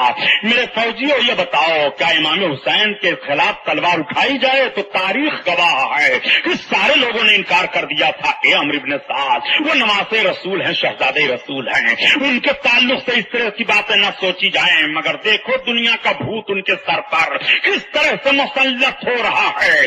چنانچہ امیر ابن سعد نے عصر کا وقت تھا، اپنے فوجیوں سے کہا کہ سارے لوگ عصر کی نماز ادا کر لو جلدی جلدی۔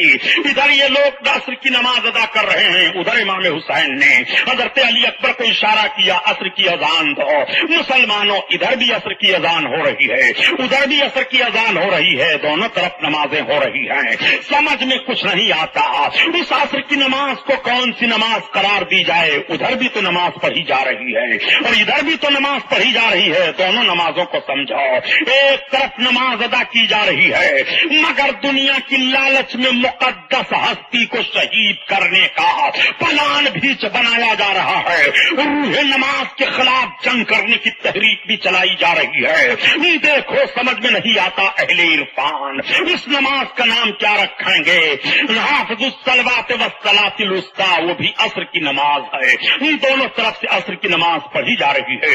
عصر کی نماز جلدی سے پڑھنے کے بعد امر بن سعد کے فوجی خیمے کی طرف بڑھے، تب تک حضرت عباس رضی اللہ تعالی عنہ جو علمدار حسین تھے ان کی نگاہ پڑ جاتی ہے۔ آپ کہتے ہیں یہ سمجھ میں بات نہیں آ رہی ہے، لشکر ہماری طرف کیوں بڑھ رہی ہے، فوجی ہماری طرف کیوں آ رہے ہیں؟ اشارہ ہوا جا کر کے پوچھو ظہیر بن قیم اور حضرت مسلم بن اوسجا، حبیب بن مظاہر، یہ سب کے سب آگے بڑھے، حضرت عباس آگے بڑھے اور ان فوجیوں سے سوال کرنا شروع کیا تم لوگ آگے کیوں بڑھ رہے ہو، بات کیا ہے، کس لیے آ رہے ہو؟ کہا ہمارے سردار عمرو بن سعد نے بھیجا ہے۔ کہا عمرو بن سعد نے بھیجا ہے؟ کہا ہاں۔ کہا حملہ کرنے کے لیے اجازت دے دیا ہے؟ کہا ہاں۔ کہا ایک کام کرو پہلے رک جاؤ میں اپنے امام سے پوچھ لوں۔ حضرت عباس سے امام علی مقام سے پوچھنے چلے آئے اور حبیب ابن مظاہر، مسلم بن اوسجا اور ظہیر بن قیم بجلی سے بحث ہونے لگی کوفیوں سے۔ حضرت حبیب بن مظاہر کہتے ہیں اے لوگو تم رسول اللہ کے نواسے کا حق پہچانو، تم حسین سے لڑنے کے لیے آئے ہو اپنی دنیا بنانے کے لیے، یزید تمہیں کچھ نہ دے گا، تم تباہ و برباد ہو جاؤ گے، یزید کی غیر اسلامی حکومت کو حسین کے خون کی بنیاد پر اسلامی حکومت نہیں بنا سکتے ہو، تمہارا مقصد پورا نہیں ہوگا۔ حضرت ظہیر بن قیم بھی للکار رہے ہیں، تب تک ایک کوفی نے کہا اے ظہیر بن قیم، حضرت عثمان غنی کے خون کا بدلہ جب لینا تھا تو تم ان کی طرف سے تھے اور علی کی بغاوت کر رہے تھے۔ حضرت ظہیر بن قیم نے کہا یہ صحیح ہے کہ سیاسی موڑ پر میں اس وقت امام حسین کے بات کی طرف نہیں تھا، لیکن جب میں آ رہا تھا اور راستے میں حسین ابن علی سے میری ملاقات ہوئی ہے، میں نے ان کے تقویٰ کو دیکھا ہے، میں نے ان کے زہد کو دیکھا ہے، میں نے ان کی پارسائی کو دیکھا ہے، میں نے ان کی اچھائی کو دیکھا ہے تو مجھے ایک طرف یاد آ گیا کہ ایک مرتبہ ہم لوگ ایک کافر کے شہر پر حملہ کرنے کے لیے گئے تھے، اس میں حضرت سلمان فارسی بھی تھے، بہت مال غنیمت ہم لوگوں کو ملا۔ سلمان فارسی نے مال غنیمت تقسیم کرتے وقت فرمایا تھا کہ اس مال غنیمت سے وہ خوشی بہتر ہوگی کہ اگر کوئی حسین ابن علی کو پائے کہ وہ جہاد کے لیے جا رہے ہوں اور ان کا ساتھ دے دے تو اس مال غنیمت سے وہ خوشی بہتر ہوگی اور اس کو نجات کا پروانہ مل جائے گا۔ اس لیے میں حسین ابن علی کا ساتھ دے رہا ہوں، ان کے زہد و تقویٰ اور ان کی پرہیزگاری کو میں نے دیکھا ہے، میں اس لیے ان کا ساتھ دے رہا ہوں۔ اللہ اکبر، یہ بحث ہو ہی رہی تھی کہ تب تک حضرت عباس باہر آ گئے اور آنے کے بعد حضرت عباس نے کہا جاؤ تم اپنے سپاہ سالار عمرو بن سعد سے کہہ دو کہ شہزادے رسول حضرت امام حسین آج کی رات عبادت الہی کے لیے کہہ رہے ہیں کہ یہ رات مجھے عبادت الہی کے لیے دی جائے، سویرے جو کچھ ان سب کو کرنا ہوگا کریں گے۔ چنانچہ جا کر کے لوگوں نے بتایا کہ آج کی رات میں کچھ نہ کیا جائے، امام حسین ابن علی نے یہ کہا ہے۔ عمرو بن سعد نے مان لیا اور ماننے کے بعد کہا ٹھیک ہے سب کے سب واپس چلے آؤ۔ سارے لوگ واپس چلے آئے، یزیدی فوجی اپنے اس میں ہیں۔ حضرت امام علی مقام رضی اللہ تعالیٰ عنہ عشاء کی نماز ادا کرنے کے بعد، یہی عاشورے کی رات تھی، صبح 10 محرم کی تاریخ آنے والی ہے، وہ صبح آنے والی ہے کہ جس 10 محرم کو حضرت آدم کی توبہ قبول ہوئی، جس 10 محرم کو حضرت ادریس کو بلند درجے ملے، جس 10 محرم کو حضرت موسیٰ علیہ السلام کو توریت ملی، جس 10 محرم کو حضرت ابراہیم علیہ السلام نے نار کو گلزار بنایا، جس 10 محرم کو حضرت نوح علیہ السلام کی کشتی کنارے لگی ہے، جس 10 محرم کو حضرت ایوب علیہ السلام کو بیماری سے شفا ملی ہے، جس 10 محرم کو اللہ تعالیٰ نے چاند و سورج کو پیدا فرمایا، جس 10 محرم کو رب تعالیٰ نے جنت و دوزخ کو پیدا فرمایا، جس 10 محرم کو حضرت عیسیٰ علیہ الصلوۃ والتسلیم کو رب تعالیٰ نے آسمان پر اٹھا لیا، جس 10 محرم کو حضرت یعقوب علیہ السلام حضرت یوسف علیہ السلام سے مل جاتے ہیں، جس 10 محرم کو حضرت یوسف علیہ السلام کنعان کے کنویں سے نکالے جاتے ہیں، جس 10 محرم کو خوشخبری حضرت یوسف علیہ السلام کے بہنوں کو مل رہی ہے بھائی کی سلامتی پر، اسی 10 محرم کو حضرت امام حسین کی بہن زینب کو مصیبت کی خبر ملنے والی ہے، جس 10 محرم کو حضرت یعقوب علیہ السلام نے اپنے شہزادے کو دیکھا تھا تو آنکھوں کی بینائی پلٹ آئی تھی، اسی 10 محرم کو نواز رسول کے حلق پر خنجر چلے گا، علی کونین ملاحظہ فرمائیں گے، حضرت فاطمہ کو صدمہ ہوگا۔ یہ تاریخ کے آئینے ہیں 10 محرم کے بارے میں، اور 10 محرم ہی کو قیامت آئے گی، 10 محرم ہی کو حشر و نشر ہوگا۔ آپ ذرا ملاحظہ فرمائیے 10 محرم کی تاریخ صبح آنے والی ہے، امام علی مقام اس رات کو لیتے ہیں تو عبادت کے لیے لے رہے ہیں، اس رات میں فرصت طلب کر رہے ہیں تو عبادت کے لیے فرصت طلب کر رہے ہیں۔ امام علی مقام عشاء کی نماز ادا کرنے کے بعد اپنے تمام ساتھیوں کو اکٹھا بلاتے ہیں اور اکٹھا بلانے کے بعد ارشاد فرماتے ہیں جانتے ہو معاملہ کیا ہے؟ اب صبح کا سفیدہ نمودار ہوگا تو ہمارا استقبال تلواروں سے ہوگا، تیروں سے ہوگا۔ اب سارے حجت تمام ہو چکے ہیں، اب ساری باتیں ان کے سامنے رکھ دی گئی ہیں، اب سارا معاملہ ان کے سامنے پیش کر دیا گیا ہے، اب تلواروں کے علاوہ کوئی معاملہ نہیں ہے۔ تب تک حضرت امام زین العابدین رضی اللہ تعالیٰ عنہ بخار کی شدت تھی، باپ کی بات سن رہے تھے، اٹھ کر کے بیٹھ جاتے ہیں اور بیٹھنے کے بعد آپ ارشاد فرماتے ہیں، عرض کرتے ہیں ابا حضور کیا ہم حق پر نہیں ہیں؟ حضرت امام علی مقام رضی اللہ تعالیٰ عنہ فرماتے ہیں بیٹا ہم حق پر ہیں، ہم حق پر نہیں ہوں گے تو کون حق پر ہوں گے، ہم حق پر نہیں ہوں گے تو کون حق پر عمل کرے گا؟ پھر ابا جان یہ پریشانیاں کیوں آپ بیان کر رہے ہیں؟ حضرت امام علی مقام ہے کہ ہمیں ذبح عظیم کی تکمیل کا معاملہ طے کرنا پڑے، انہی پریشانیوں کے ساتھ رب کو منظور ہے کہ ہمیں شہادت عظمیٰ کا جوڑا پہنایا جائے، انہی پریشانیوں کے ساتھ رب کو منظور ہے کہ دین نانا کے دین حق کی حفاظت کی جائے، انہی دشواریوں اور پریشانیوں کے ساتھ رب کو منظور ہے کہ حق کا پرچم بلند ہو۔ لوگ کہتے ہیں کہ فلاں مار دیا گیا مغلوب ہو گیا، نہیں مارنے اور مرنے سے غلبہ نہیں ہوتا ہے، بلکہ دشمن جو مقصد حاصل کرنا چاہتا ہے اس مقصد میں دشمن کو پھیل کر دیا جائے، غلبہ اس کو حاصل ہوتا ہے۔ دشمن کا مقصد تھا خون حسین حسین سے میں اپنی حکومت کی بنیاد کو مضبوط کر لوں. امام حسین کا مقصد تھا خون بہ جائے، مگر غیر شرعی حکومت کو میں اپنے خون کی بنیاد پر غیر شرعی حکومت کو شرعی حکومت نہیں بننے دوں گا. امام حسین ہی کا مقصد کامیاب رہا. بیٹا تلواریں تو ضرور چلیں گی، گردنیں تو ضرور کٹ جائیں گی، جسم تو ضرور تڑپیں گے، مگر غلبہ ہمارا ہی ہوگا. بیٹا ہمیں گھبرانے کی ضرورت نہیں ہے. اپنے بچے کو حضرت امام تسلی دیتے ہیں اور تسلی دینے کے بعد سارے لوگوں سے کہتے ہیں ایک مشورہ میں دیتا ہوں، سنو. اب خیمے کی تنابیں ایک دوسرے کی تنابوں سے ملا دو اور خیمے اکٹھا کر لو اور خیموں کے قریب ایک گڑھا کھود دو تاکہ دوسرے طرف سے دشمن کے آنے کا معاملہ ختم ہو جائے، اور اس گڑھے میں لکڑیاں بھر دو. سویرے سویرے ان لکڑیوں میں آگ لگا دو تاکہ پیچھے کے حصے سے ہمارے خیموں پر حملہ نہ کریں. ہمیں یقین ہے کہ ہمارے خیموں پر حملہ کر دیں گے. یہ سید زادیوں کے چہروں سے چادروں کو چھین لیں گے، لیکن رب ان کا حافظ و ناصر ہے. میرے ساتھیوں تم ایسا کرو. امام علی مقام یہ پیغام دینے کے بعد اب آتے ہیں جہاں سید زادیاں تھیں، جہاں حضرت امام حسین کی بہن تھی، حضرت امام حسین کی بیویاں تھیں. امام علی مقام آئے اور سب کو اکٹھا کرنے کے بعد سمجھانا بجھانا شروع کیا. حضرت امام علی مقام کی بہن حضرت زینب نے اپنے بھائی کے گلے کا بوسہ لے لیا. امام علی مقام نے اپنے بہن کی کلائی چوم لی. تھوڑی دیر تک خاموشی رہی. امام علی مقام نے فرمایا، بہن زینب تو نے میرے گلے کا بوسہ کیوں لیا؟ عرض کرتی ہے بھائی جان، آنکھوں سے آنسو بہ رہے ہیں. اے بھائی جان، ایک مرتبہ میں جب چھوٹی سی تھی امی کی گود میں بیٹھی ہوئی تھی، امی میرا چہرہ دیکھ رہی تھی اور آپ کا چہرہ دیکھ رہی تھی. دیکھتے ہوئے اماں نے مجھ سے کہا تھا، اے زینب یہ تیرے بھائی حسین ہیں، جب حسین امتحان گاہ میں ہو تو زینب ان کا ساتھ نہ تو چھوڑنا. زینب تیرا بھائی شہید کیا جائے گا. زینب تو اپنے بھائی کے ساتھ ساتھ رہے گی، وعدہ کر لے. میں نے امی سے وعدہ کیا تھا، اے امی میں اپنے بھائی کا ساتھ نہیں چھوڑوں گی.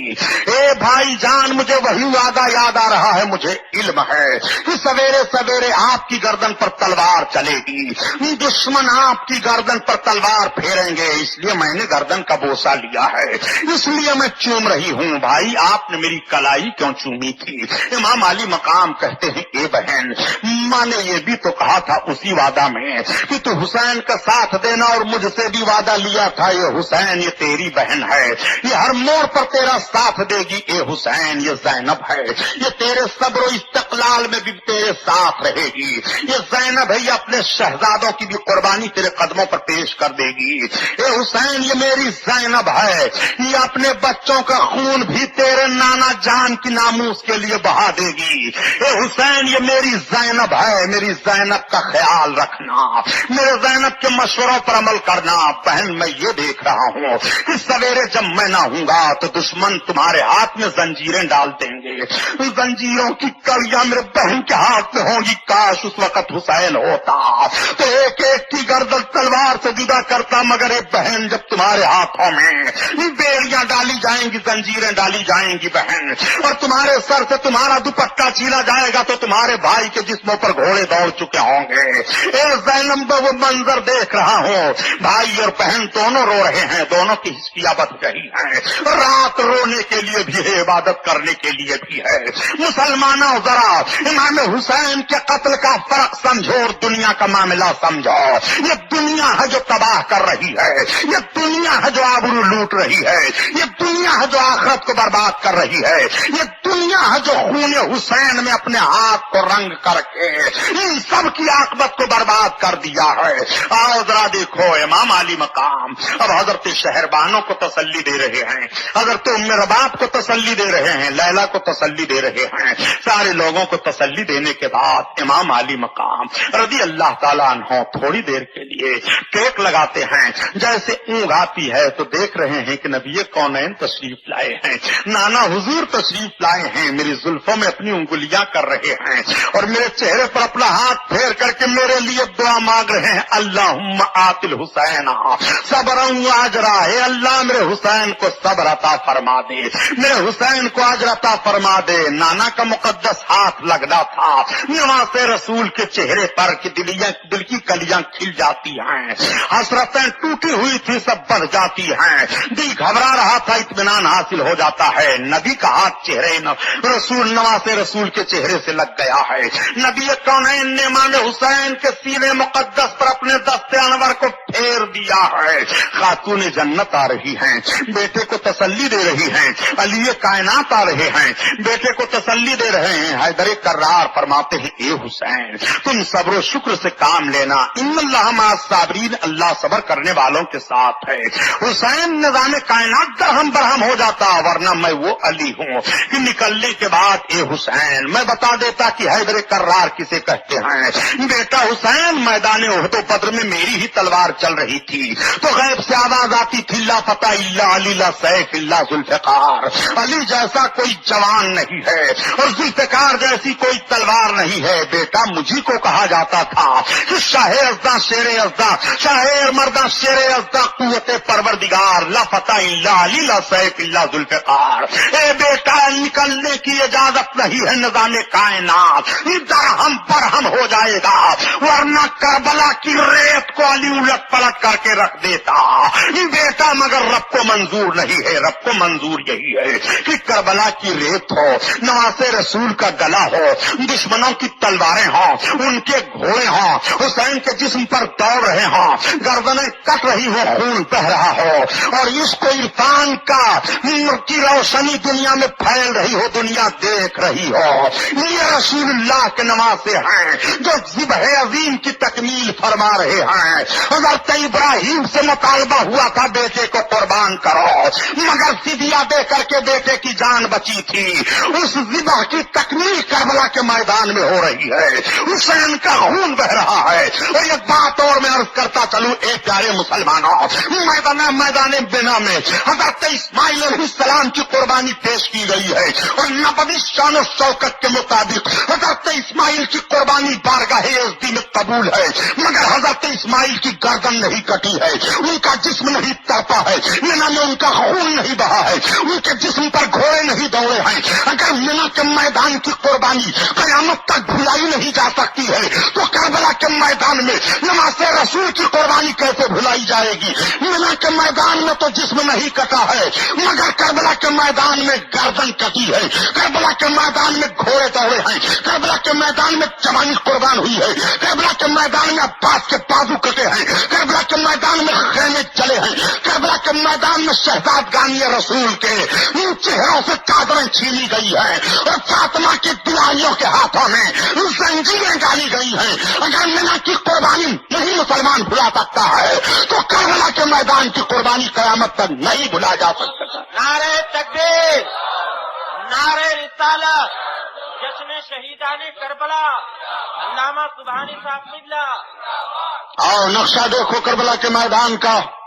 امام علی مقام رضی اللہ تعالیٰ عنہ صبر و شکر کی تعلیم دینے کے بعد امام علی مقام بیدار ہوئے, نانا جان کو خواب میں زیارت کر لی, ماں کو دیکھ لیا, باپ کو دیکھا, بہت خوشی ہے. تیمم فرماتے ہیں, نماز تہجد ادا کرتے ہیں. تھوڑی دیر کے بعد صبح کا سفیدہ پھیلا, حضرت علی اکبر کو اجازت ہوئی, اذان فجر کی دیتے ہیں. فجر کی اذان دینے کے بعد نماز ادا کی جاتی ہے. یہ وہ نماز ہے جو سویرے سویرے کربلا کے میدان میں امام علی مقام رضی اللہ تعالیٰ عنہ چند نفوس قدسیہ کو لے کر کے ادا کر رہے ہیں. اس نماز کو دیکھو, روح نماز کو دیکھو.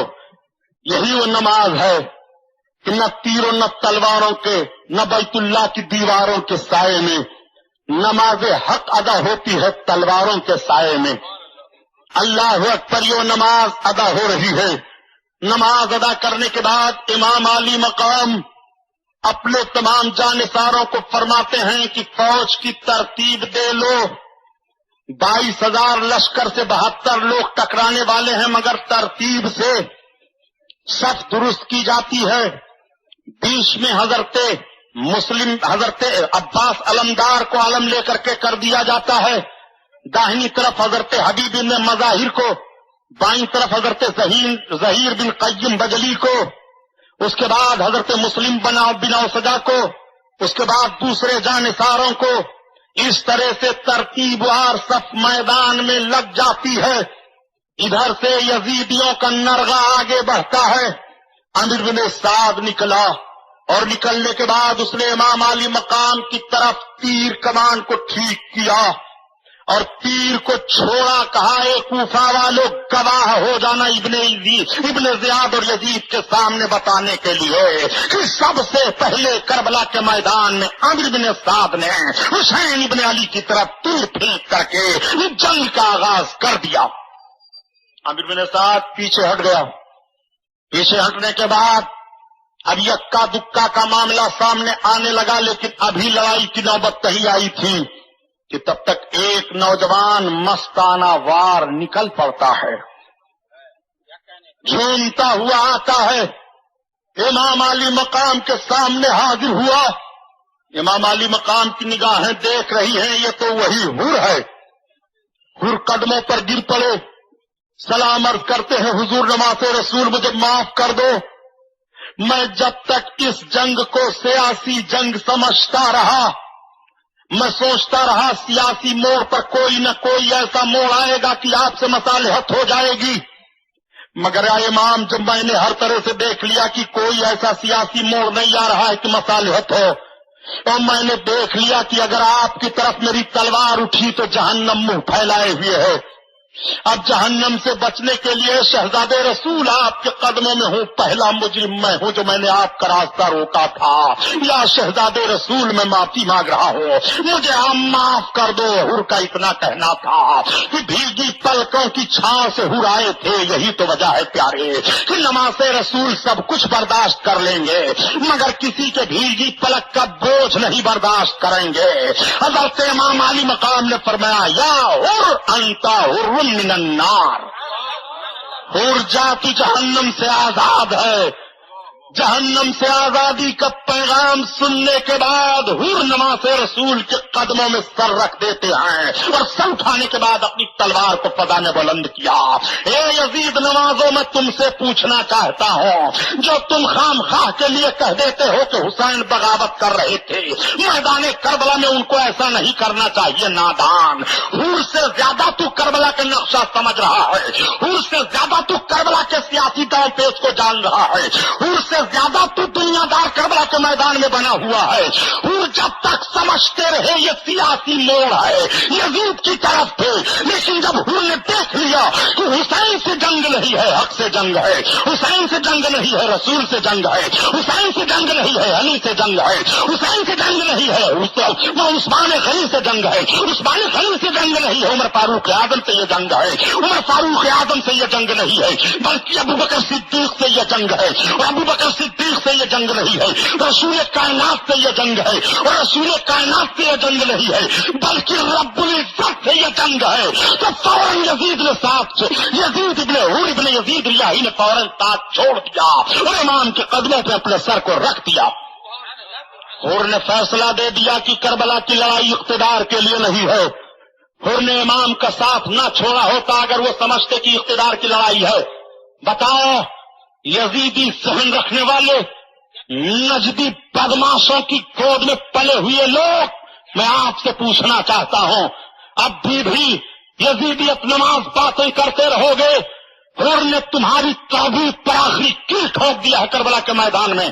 یہی حر نماز رسول کے قدموں میں ہیں. یا شہزادے رسول پہلے مجھے اجازت دی جائے، میں ان کے مقابلے میں تلوار لے کر کے جاؤں گا. حضرت حر تلوار لے کر کے آگے بڑھنے والے تھے، تب تک ایک بوڑھی خاتون اپنے نوجوان بیٹے کو لے کر کے نماز رسول کے قدموں میں آ جاتی ہے. یہ کون ہیں؟ یہ حضرت عبداللہ ابن وہب قلبی ہیں. یہ حضرت عبداللہ ابن وہب قلبی ہیں، نوجوان ہیں، 17 دن ہوئے تھے ان کے شادی ہوئے. ماں بہو دونوں حاضر ہیں بارگاہ نماز رسول میں، عرض گزار ہوتی ہے شہزادے رسول یہ میرا بیٹا ہے، 17 دن شادی کے ہوئے ہیں حضور. مجھے علم ہوا کہ شہزادے رسول میدان کربلا میں ہیں، حکومت کے باغیوں نے آپ کو گھیر لیا ہے. میں حضرت فاطمہ کی شہدائی ہوں، ان کے کنیزوں میں سے ہوں. شہزادے رسول میرے بچے کی خدمت آپ قبول فرما لیں. میرا بچہ ہے آپ کے قدموں پر قربان ہونا چاہتا ہے. میں نے اس کو قسم رکھ دیا ہے کہ نماز رسول کے قدم پر اگر تو قربان ہو جا تو خاتون جنت کے سامنے میں قیامت کے میدان میں سرخرو ہو جاؤں گی. شہزادے رسول میرے بچے کو قبول فرما لے۔ امام علی مقام نے اس نوجوان کے سر پر ہاتھ پھیرا۔ تب تک نوجوان کی بیوی اپنے منہ کو چھپائے ہوئے چادر میں پیچھے سے عرض کرتی ہے، یا شہزادے رسول میں کنیز ہوں آپ کے دربار کی۔ شہزادے رسول جب تک میرے شوہر ہیں اگر نہ رہے آپ کے قدموں میں قربان ہو گئے تو آپ کے شہزادیوں کی خادمہ بننے کی مجھے اجازت دی جائے، میں کنیز بن کر کے زندگی گزاروں گی، میں ساتھ چھوڑ کر کے نہیں جاؤں گی۔ آقا کریم صلی اللہ علیہ وسلم کے نماز سے امام علی مقام نے اجازت دے دی۔ وہ خاتون ماں دونوں چلی جاتی ہیں خیمے میں، اور عبداللہ بن حبقل بھی اپنی تلوار کو لے کر کے مستانہ وار جھومتے ہوئے میدان کی طرف جا رہے ہیں۔ حل من مبارز کی آواز دے دی، دشمن سامنے آئے، تیر و تلوار کی بارش ہوئی۔ پہلا شہید میدان کربلا کی سرزمین پر امام حسین کے نام پر یہ نوجوان ہوتا ہے۔ انا للہ و انا الیہ راجعون۔ اس کے بعد حضرت حر ابن یزید ریاحی کی تلوار چمکتی ہے اور حر میدان کربلا میں دوڑتے ہوئے جاتے ہیں تو تمام یزیدیوں نے گھیر لیا۔ حر ہم یہ نہیں سمجھتے تھے کہ تو اتنا بڑا بزدل ہے، درود شریف پڑھ لو، اللہم صلی اللہ علیہ وسلم۔ ہم یہ نہیں سمجھتے تھے۔ اور کہ بھائی مصعب آئے دوڑے دوڑے اپنے بھائی کے پاس، لوگوں نے سمجھا کہ بھائی جا رہا ہے، بھائی کو ابھی سمجھا دے گا، لیکن تاریخ نے پلٹا کھایا۔ مصعب نے کہا، اے بھائی اگر آپ حسین ابن علی کی طرف ہو تو میں بھی انہی کی طرف رہوں گا۔ اپنے بھائی کو لے کر کے حر آ گئے امام علی مقام کے قدموں میں، یا شہزادے رسول میرے اس بھائی کو بھی قبول فرما لیجئے۔ حضرت امام حسین نے مصعب کو بھی قبول فرما لیا۔ اب یہ دونوں بھائی میدان جنگ میں تلوار لے کر کے بڑھے ہیں۔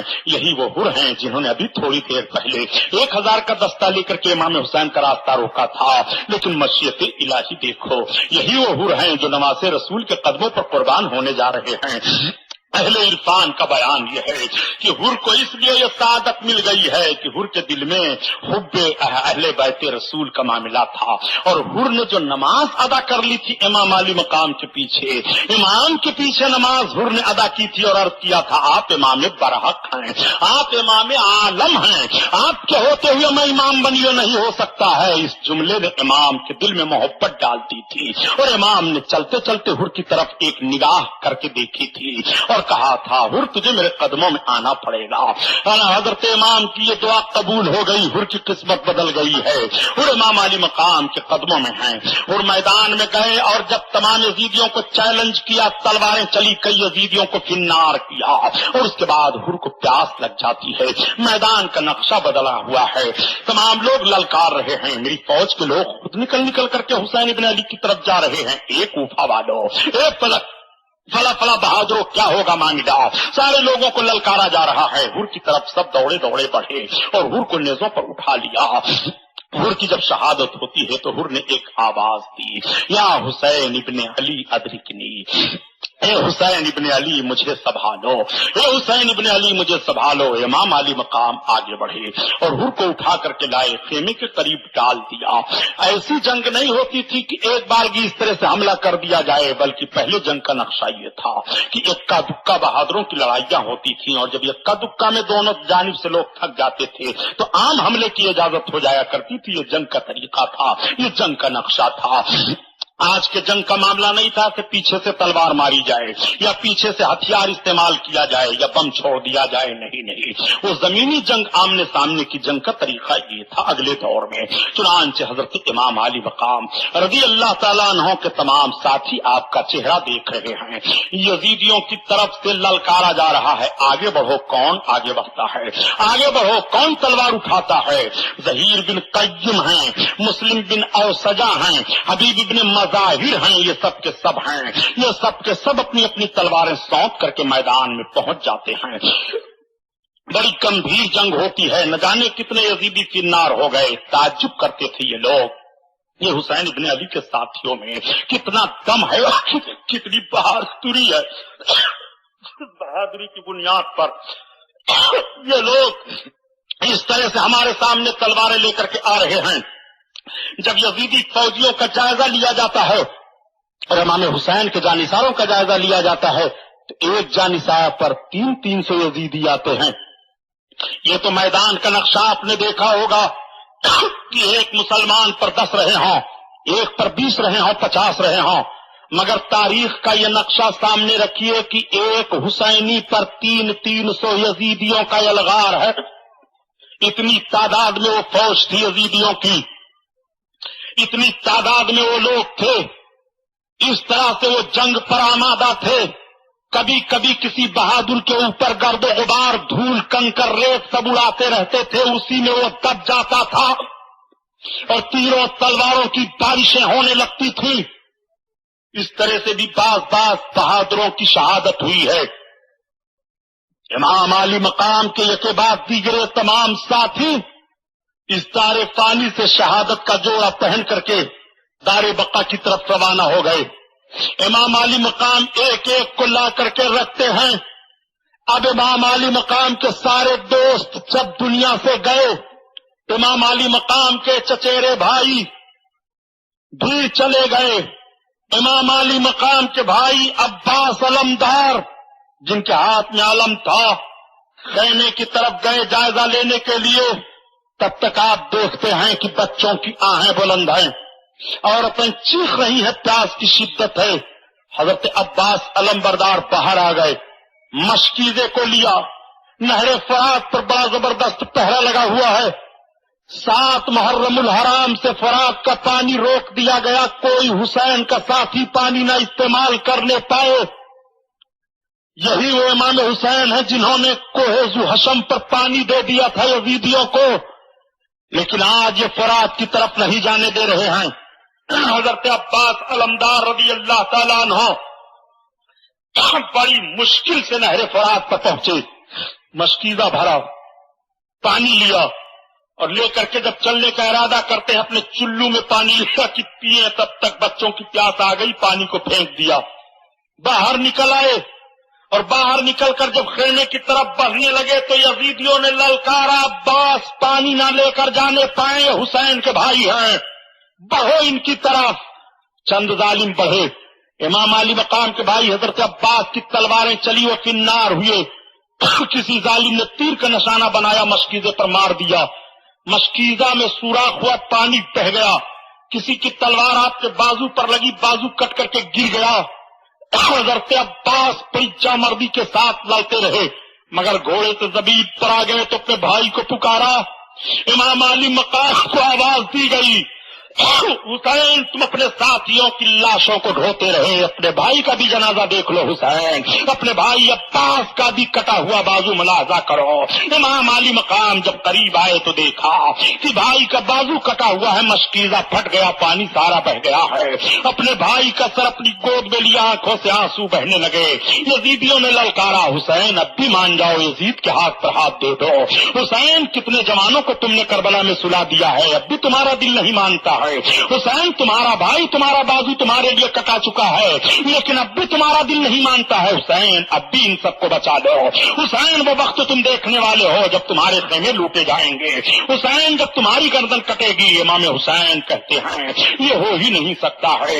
میں فاسق و فاجر کے ہاتھ پر اپنا ہاتھ رکھ کر کے اسلام کے چہرے پر کالک نہیں لگاؤں گا. میری زندگی رہے یا نہ رہے، میرے بچے رہیں یا نہ رہیں، یہ ساری قربانیاں مجھے منظور ہیں، مگر یہ نہیں ہو سکتا ہے.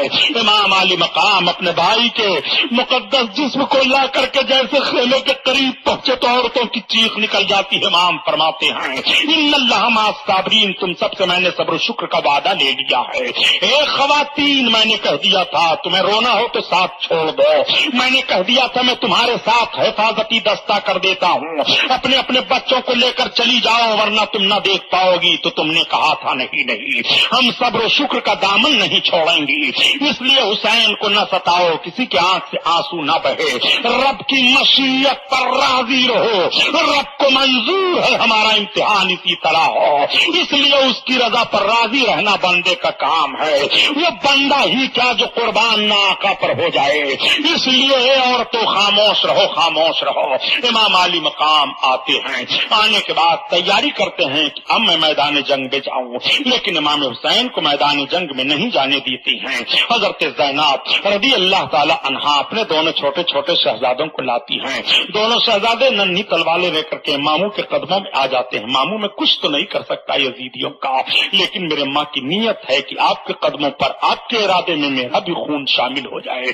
ماموں ہمیں بھی تو اجازت دے دو، امی تو تلوار لے کر کے میدان میں جا نہیں سکتی ہے، مگر ماموں ہمیں تو اجازت دے دو، میں وفاداری کا ثبوت دینا چاہتا ہوں۔ میں اپنے باپ کو منہ دکھانے نہ جاؤں گا، میرے باپ اگر پوچھ لیں گے اے میرے بچوں تم کچھ نہیں کر سکتے تھے تو اپنے ماموں کے قدم پر خون ہی بہا دیے ہوتے، میں تو موجود نہیں تھا مگر تم نے ان کا ساتھ کیوں نہیں دیا؟ یہ ماموں جان میں اپنے باپ کو جواب کیا دوں گا، اس لیے ماموں ہمیں اجازت دے دو۔ حضرت امام علی مقام اپنے دونوں شہزادوں کو لے کر کے اپنے سینے سے لگاتے ہیں، کلیجہ کانپنے لگتا ہے۔ حضرت زینب نے جوڑا پہنا دیا، تلواریں ہاتھوں میں دے دی، چلے گئے دونوں۔ جب رن میں جاتے ہیں تو دیکھنے کے بعد یزیدیوں نے کہا اے حسین اب کیا تمہارے پاس کوئی تمہارا حمایتی نہیں رہ گیا ہے؟ اب تم چھوٹے چھوٹے بچوں کو بھیج کر کے اپنی جان بچانا چاہتے ہو؟ تب تک ان دونوں شہزادوں نے پکارا ہمیں ماموں نے نہیں بھیجا ہے، ہم خود آئے ہوئے ہیں، ہم جان بچانا نہیں چاہتے ہیں، ہم جان قربان کر دینا چاہتے ہیں، ہم کربلا کے میدان میں اپنے ماموں کی طرف سے اپنی ماں کا فدیہ بن کر کے آئے ہوئے ہیں۔ میری ماں تو میدان میں تلوار لے کر نہیں آ سکتی ہے، مگر کربلا کے میدان میں میں آیا ہوں اپنے ماں کی طرف سے اپنے ماموں کے قدموں پر قربان ہونے کے لیے۔ آؤ تم میں دم خم ہو تو کئی یزیدیوں کو فنار ان بچوں نے کیا، زمین کانپنے لگتی ہے، آسمان تھر تھرانے لگتا ہے، سورج اپنی شعاؤں کو سمیٹ رہا ہے۔ مولا یہ کیا معاملہ ہونے والا ہے، یہ کیسا امتحان ہو رہا ہے؟ یہ چھوٹے چھوٹے بچے اپنا خون تیرے محبوب کے دین کی حفاظت کے لیے اس طرح سے بہا رہے ہیں، آواز آ رہی ہے سن لو، اس لیے یہ اپنا خون بہا رہے ہیں تاکہ محبوب کے امتیوں کے بچوں کو دین کے لیے خون بہانے کا جذبہ پیدا ہو جائے۔ زینب کے بچوں کی طرح سے بہنیں اپنے بھائیوں کے قدموں پر دین کی بات آ جائے تو اپنے شہزادوں کو قربان کرنے کا جوش لے لیں۔ زینب للکار رہی ہے میدان کربلا سے اے نانا جان کی امت کی عورتوں، اگر تمہیں اپنے بچوں کو دین کے وصول کے لیے قربان کرنا ہو تو دیکھ لو میرے شہزادوں کا حشر دیکھو، میرے شہزادوں کے خون کو رنگینی ماحول میں دیکھو کہ کس طرح سے رگے ہوئے ہیں۔ امام علی مقام کے قدموں پر اپنے جان کی قربانی پیش کر کے دین حق کی حفاظت کا پیغام نشر فرما رہے ہیں۔ حضرت زینب کے دونوں بچے شہید ہوئے، امام علی مقام اپنے دونوں بچوں کو لے کر کے آئے اور لانے کے بعد حضرت زینب کی گود میں دے دیا۔ وہ کیسی ماں تھی کہ اپنے بچوں کی لاش کو لے کر کے اپنی گود میں بیٹھ جاتی ہے اور بیٹھنے کے بعد عرض کرتی ہے مدینہ کے تاجدار نانا دیکھو، اے میری امی دیکھ لو، حیدر کرار میرے باپ دیکھو، زینب نے بھی حق ادا کر دیا ہے، حسین کے قدموں پر یہ میرے دونوں شہزادے قربان ہوئے ہیں۔ مسلمانوں آج ہمارا سر سجدے میں نہیں جا رہا ہے، دکانیں پھک جائیں تو ریلیف کا انتظام کیا جا رہا ہے، مکان جل جائیں تو آہوزاری کی جا رہی ہے، اخباروں میں تصویریں دیکھو تو تمہارا دل پسیج جاتا ہے۔ دنیا کا کوئی ایسا تاریخی منظر و جنگی کارنامہ حسین کی مثال نہیں پیش کر سکتا ہے جو کربلا کے میدان میں ظلم و جبر کا ننگا ناچ نچایا تھا یزیدیوں نے، اور امام حسین کو جس ظلم و بربریت کی چھاؤں میں لے کر کے دین حق کا خون کرنا چاہا تھا، امام حسین نے للکار کر کے کہہ دیا تھا آئینے جمع مرد حق گوئی بے باکی، اللہ کے شیروں کو آتی نہیں روباہی۔ آؤ ذرا دیکھو مرد مجاہد کیسا ہوتا ہے، نبی کونین کے دین پر جان قربان کرنے والے کا معاملہ کس طرح سے ہوتا ہے۔ امام علی مقام رضی اللہ تعالیٰ عنہ بیٹھے ہیں، تب تک امام کی بارگاہ میں حضرت امام کے بھتیجے حضرت امام قاسم آ گئے۔ امام قاسم کو دیکھنے کے بعد بھائی یاد آ گئے، آنکھوں سے آنسو گر رہے ہیں۔ امام علی مقام فرماتے ہیں بیٹا تمہیں جانے کی ضرورت نہیں ہو، تم میرے بھائی کی یادگار ہو۔ حضرت امام قاسم نے عرض کیا اے ابا حضور مجھے جانے کی اجازت دے، میں اپنے باپ کو جواب کیا دوں گا۔ ایک تعویذ حضرت امام حسن نے دے دی تھی، اس تعویذ میں امام حسین کے نقش قدم پر قربان ہونے کے لیے تلقین کی گئی تھی۔ حضرت قاسم نے اسے کھول کر کے چچا کے سامنے رکھ دیا۔ امام علی مقام آنکھوں سے چوم لیتے ہیں، لبوں سے چوم کر کے آنکھوں سے دیکھتے ہیں اور لگا لیتے ہیں یہ میرے بھائی کی تحریر ہے۔ حضرت امام علی مقام اپنے بھتیجے کی پیشانی کو چومتے ہیں۔ قاسم کو دولہا بنایا گیا، ہاتھ میں تلوار دے دی گئی۔ میدان کربلا میں نوحہ رسول کے بھتیجے حضرت قاسم جا رہے ہیں اور حضرت قاسم کی کڑیل جوانی ہے، بہترین جسم ہے، خوبصورت چہرہ ہے۔ جب میدان میں تلوار لے کر کے